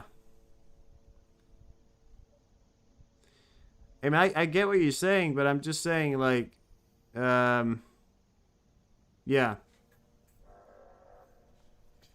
Gaza is about to be flat. Deception. What happened to you? What are you talking about? Your last name is Ukrainian, and you had a Palestinian person tell you what he wanted to do to you and your kids. What are you talking about? What happened?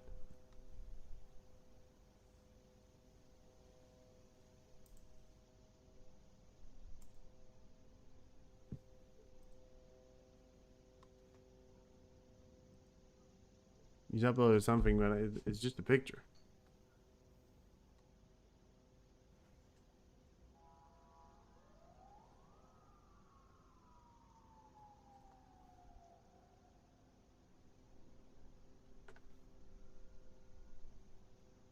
I mean, I know it's high.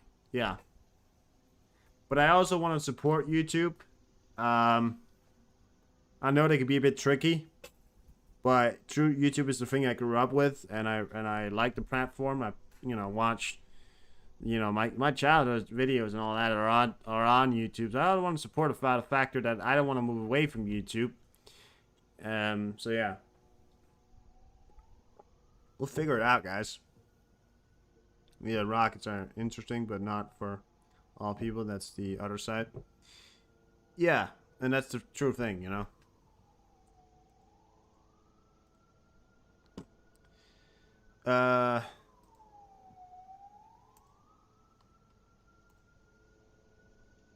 Okay.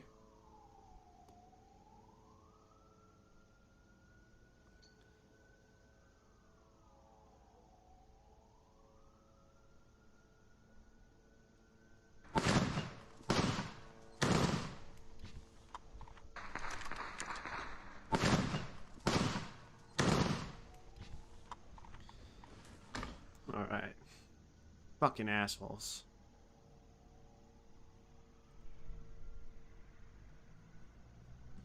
Wanted someone in the news chat. I actually just asked if someone was okay, but they were on vacation and just got out of Israel.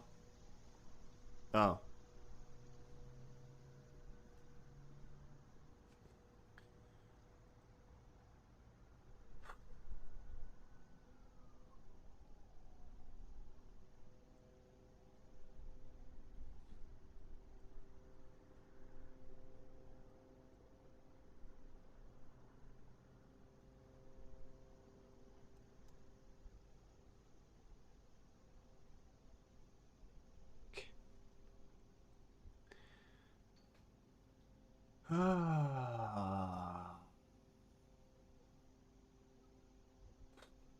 Okay, I gotta breathe right now. Okay. Okay. Okay. I just saw a video on Twitter.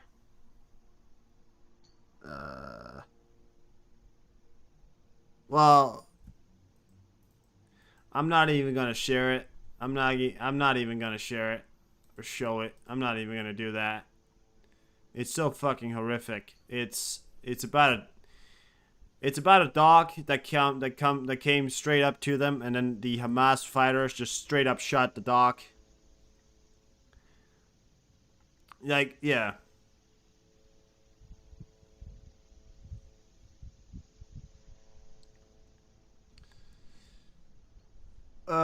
Iran goal is to draw the United States into a border conflict. Fox News. Yeah, of course it is. So Iran's goal is to draw the United States into a oh, sorry, not a border conflict, a broader conflict, not a border conflict, a broader conflict. Yeah. That's what it is.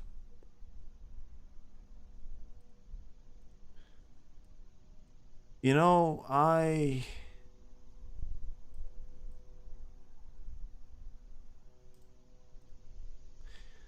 they once asked me, so you know, I'm not a soldier, and I haven't been in the army as of yet. But someone once asked me, he said, "What do you know, I wanted to enlist in the army," and then they said, you know, why do you want to enlist in the army? And I said, because I want to kill a lot of terrorists. And then they said, and then the person in the instructor said, well, why do you want to kill so many terrorists? Because I said they're terrorists. I don't like terrorists. You know?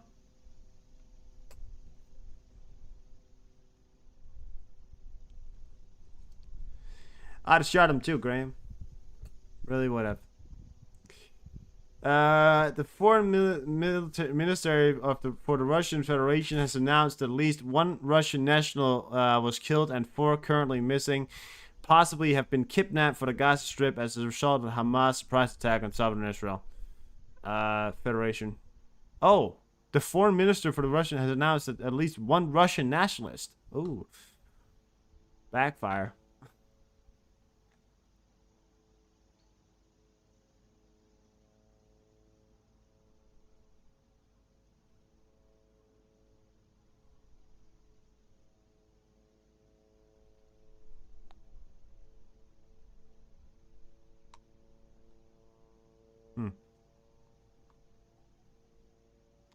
Russia's for them? Yeah, so they're probably going to be pulled out, you know?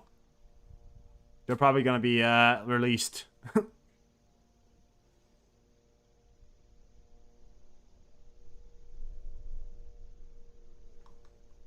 Horrible crude, yeah.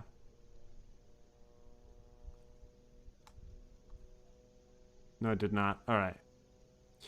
The news about the B-52 landing in Israel is fake. Officially shutting it off there, guys. News about B-52 landing in Israel, fake. Feels like a doofus now. Yeah. Yeah.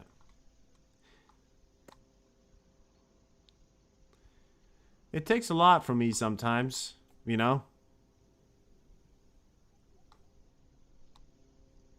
It takes a lot out of me sometimes not to just completely yell. And yell and yell and yell. It takes a lot of energy out of me. Because if anything I'd wanted to do is just fucking yell at those people. I mean, but it takes a lot out of me to just, you know, stay calm. And yeah. It takes a lot. It takes a lot of energy sometimes. Gotta love grown folks who makes news. Yeah. There was an earthquake in Zaporizhzhia today, guys, by the way, in Ukraine. A 4.3 or 4.63, something like that. Earthquake in the magnitude level in Ukraine, in Zaporizhzhia region today. A pretty big one.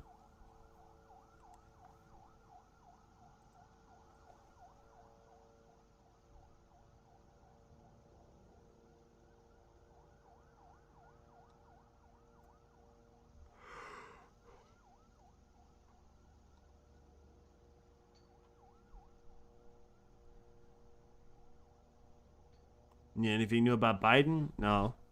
You're not going to hear anything about Biden today.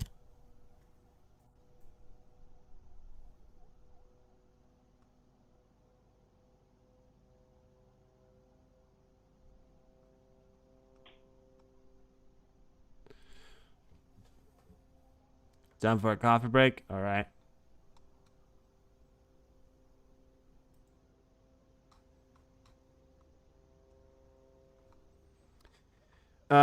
Yeah, I think I'm gonna take a break too. We're gonna leave the stream up for you. I'll be back just in some time to do a little bit more, and then we'll probably end it from there. But yeah, the government offices are closed. Well, I think it's more than that right now, deception. If I'm being honest with you, then yes, I know it's... Well, I didn't know it was Columbus Day, but I actually happen to think that this is more than having to do because of Columbus Day. But, well, it might not be, it might be, I don't know. But it doesn't matter. It's fine. I'll be right back. I'll take a break real quick.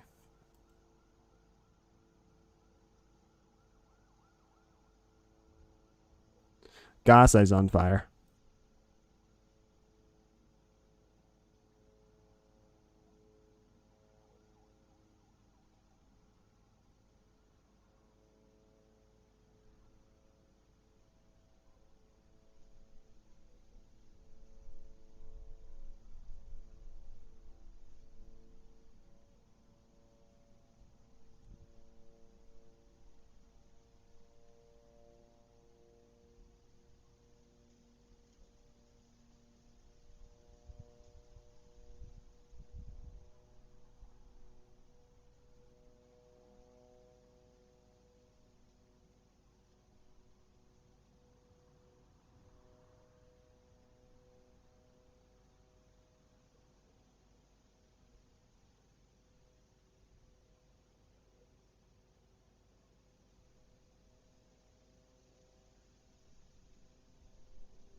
Witchy, where the fuck were you?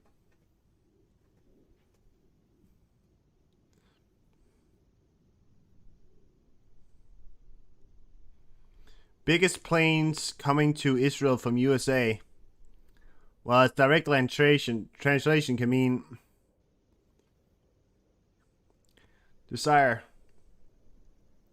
A bit of history and in a respectful way. Please stay on YouTube. Sometimes say that.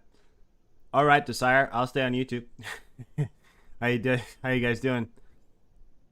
I saw a bit. Yeah. What you guys been talking about? See you later, Graham. Israel troops just cut out water supply to Palestine. Yeah.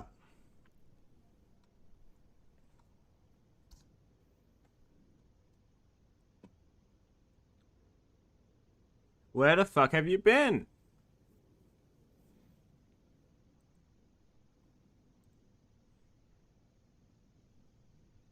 Pentagon source is stocking, including CENTCOM for Israel needs while working with industry to meet urgent requirements, air defense munitions.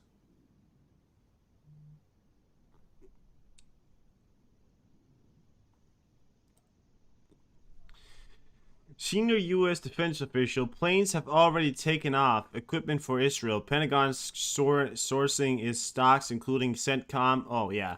No, they're giving equipment to,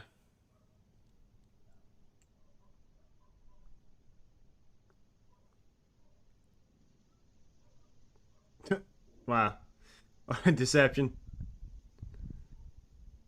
Just got a power nap on your keyboard. It's... Alright. Nice.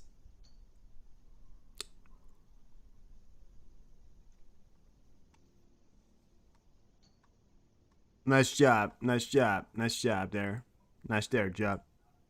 How you doing, gamer? Yeah, I'm getting pretty tired too. But you're probably not going to be tired now while you have a power nap.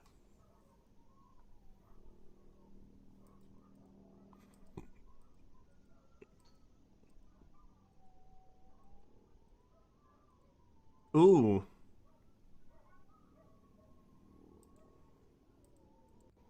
Cool video from Ukraine here. Come on, check this out. Morning.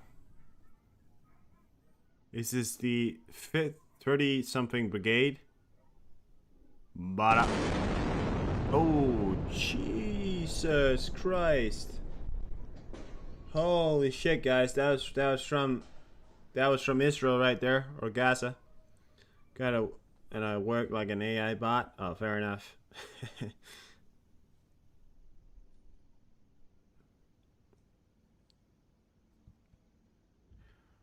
Yikes. There you go. It's complete destruction. There's no kids in this video. Shit, fuck. Clits in this video, is there? No.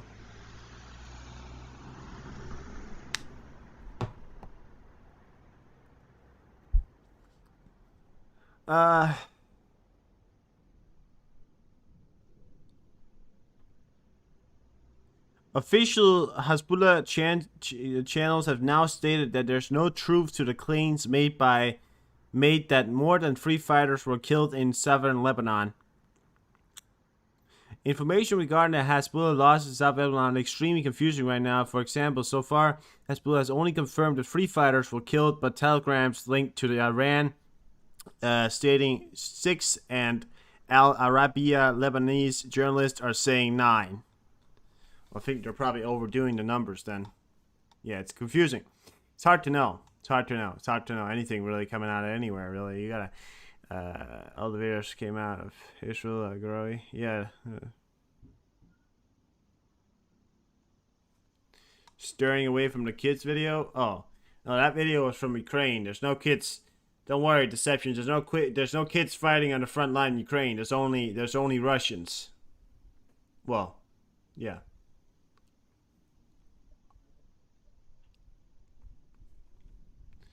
Had a feeling the U.S. would go after Iran. Very likely. this point. Palestinian ambassador to Russia Abdel Hafiz Nofel reported on preparation of the visit of the country President Mohammed Abbas to Russia. We are in a daily contact with Moscow and preparation are underway for the President Abbas' visit to Moscow, Nofel said on Russia TV 24 TV channel. Asked about the possibility of talks between the leaders of Palestine and Israel is in Moscow and Israel in Moscow, the ambassador said that there's no such possibility anymore. Of course not. Because don't worry, Russia is trying to make themselves seems like a good guy. U.S. Reserve Commissioner announced to immediately suspend development aid for Palestine. Yeah, right. Airstrikes by IFF are continuing in Gaza Strip, with roof knocks having just occurred against Hadel Tower and Tower of Al Makhasi. Hais.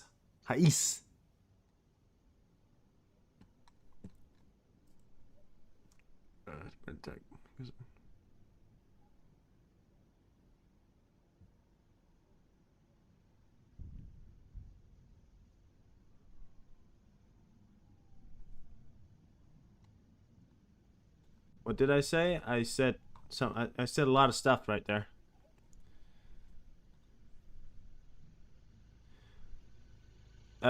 Israel launched the most powerful attack on Gaza, which has never happened before. They wanted war, they'll get war, Prime Minister Nahuya said.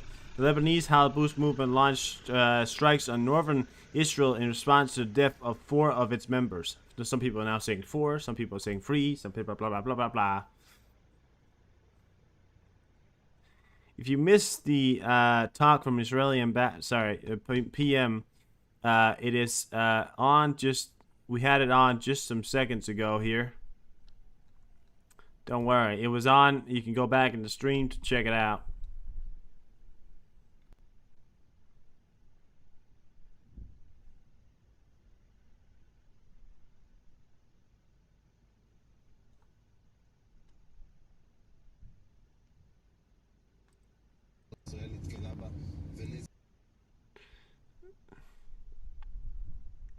About the government and Palestine.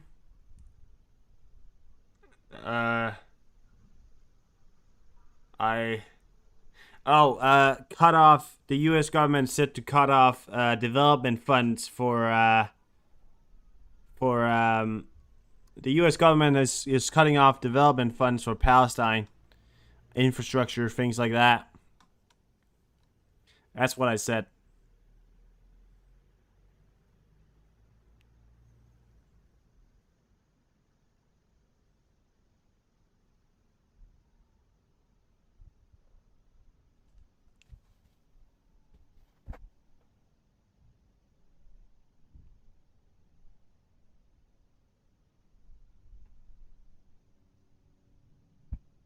You go back tonight? Yeah.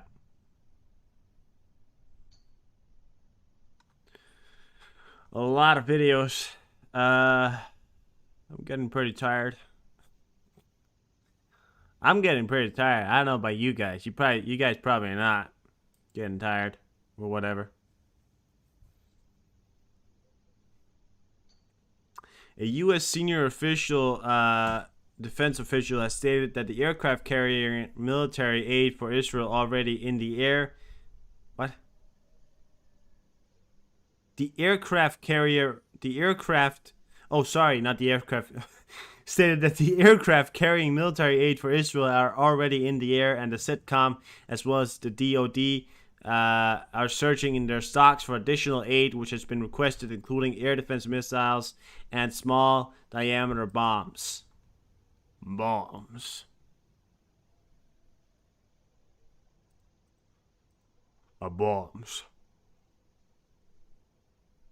Preparations are now underway for Palestine President Abbas to Russia.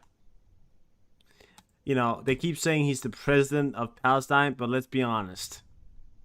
They don't have a fucking centralized government. They act like they do, but they don't have a centralized government. They don't barely listen to each other.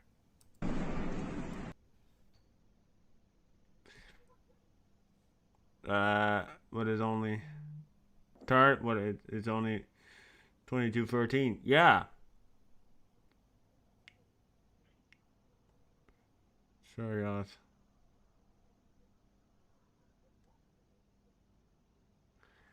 Well, we can't track U.S. aircraft carriers. The only reason why we can't track U.S. aircraft carriers is because I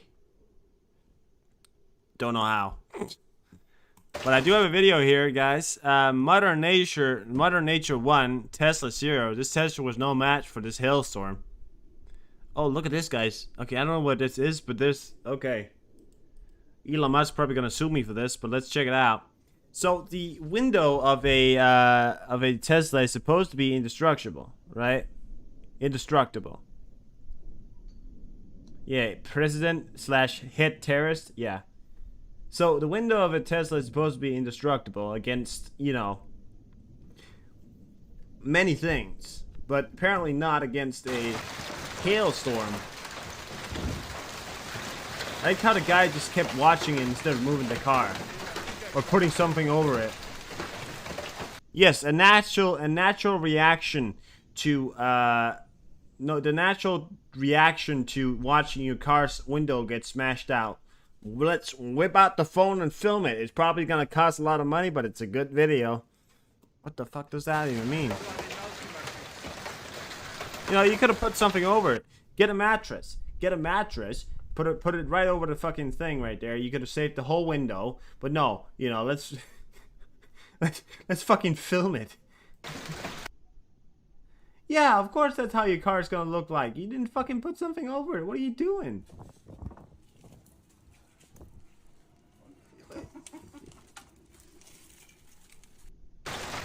He said, and now he's acting surprised. Oh, look at this. This is how my car looks like. Why did you film it? Why didn't you just put something over it? A mattress or something? I mean, that hailstorm is not gonna last forever. I mean, I don't... Sometimes I don't get what the fuck people are doing.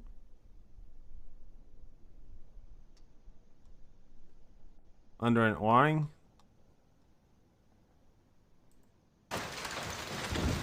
What?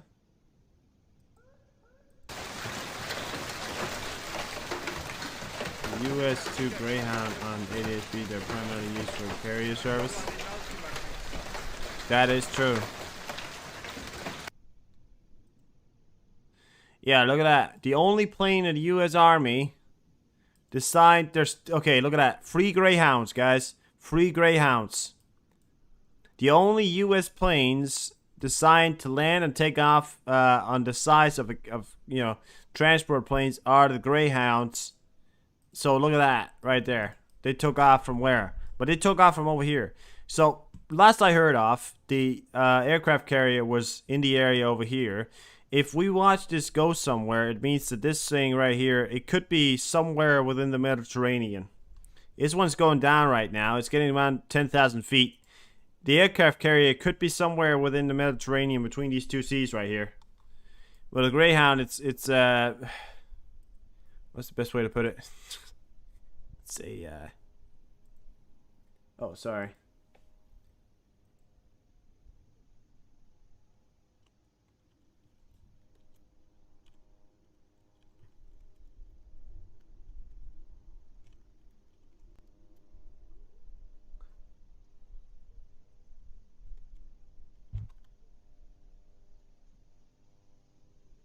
I know, so I'm sorry, guys. 2 Greyhounds right here. I forgot to switch it over. I'm bad. But 2 Greyhounds right here. So that what we're saying is it could be somewhere within the middle here. I got it. Yeah. U.S. Navy carrier on board delivery. COD aircraft providing critical logistic support. The C-2A can deliver a payload of up to 10,000 pounds. The cabinet can readily accommodate cargo, passengers, or both. It's also equipped to accept litter patients in medical evacuation missions. Yeah. So look at this thing right here. It looks like it's landing somewhere. So what I'm guessing right now is that there's an aircraft carrier. The only places these guys land is aircraft carriers. We knew it was somewhere over here yesterday. So if it's landing right here, yeah, it's a plane. So if it's landing somewhere, guys, there could be an aircraft carrier somewhere just off the coast of Greece here, what's that place called? What's that place called? It's called something I don't remember. There you go, guys.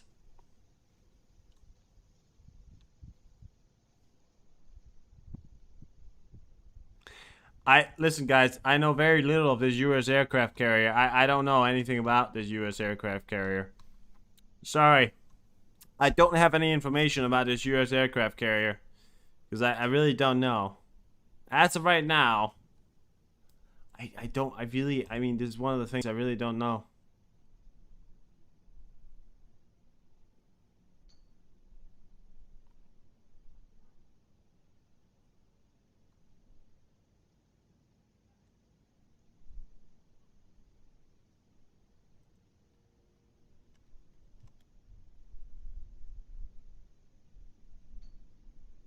We found its location? Yeah. I mean, usually you don't really, you know. Well, okay, so that's Greyhound. That's not even, okay, that's not landing at sea right there. That Greyhound is landing somewhere in the Greek island right there. Imagine that. You're a U.S. Marine, pilot, and you fly a Greyhound to some of the Greek islands right here. That'd be a dream. I mean, this place is beautiful.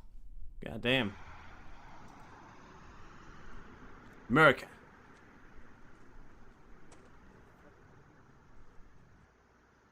Well, it's already, you know, if it wanted to be in just off the coast of Israel, at this point, it could be just off the coast of Israel. You know, there's nothing stopping it from being just off the coast of Israel. The only thing right now is what we're doing. There's a lot of Israeli planes up. Look how much surveillance they're doing. Look at that.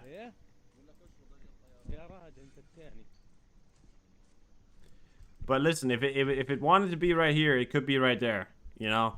But the factor is that they usually don't go that close to the coast because, well, for obvious reasons. Yeah, over here, yeah.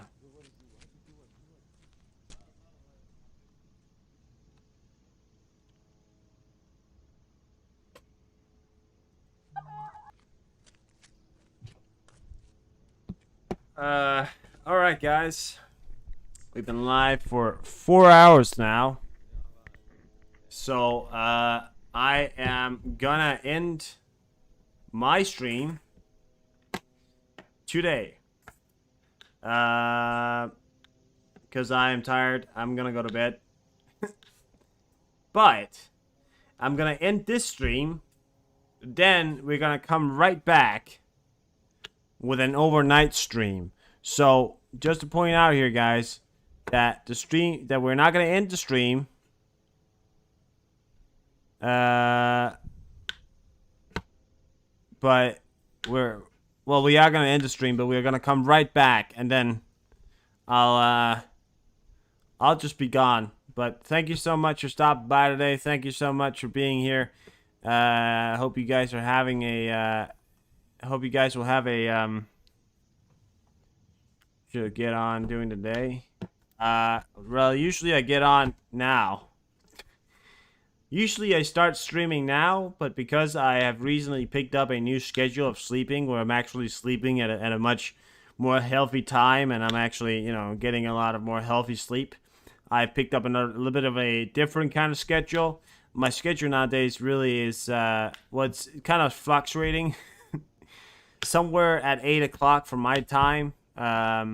So 8 o'clock my time or 10 o'clock there. Have a good night, guys. Yeah, we're gonna come right back. But I won't be here. So good night.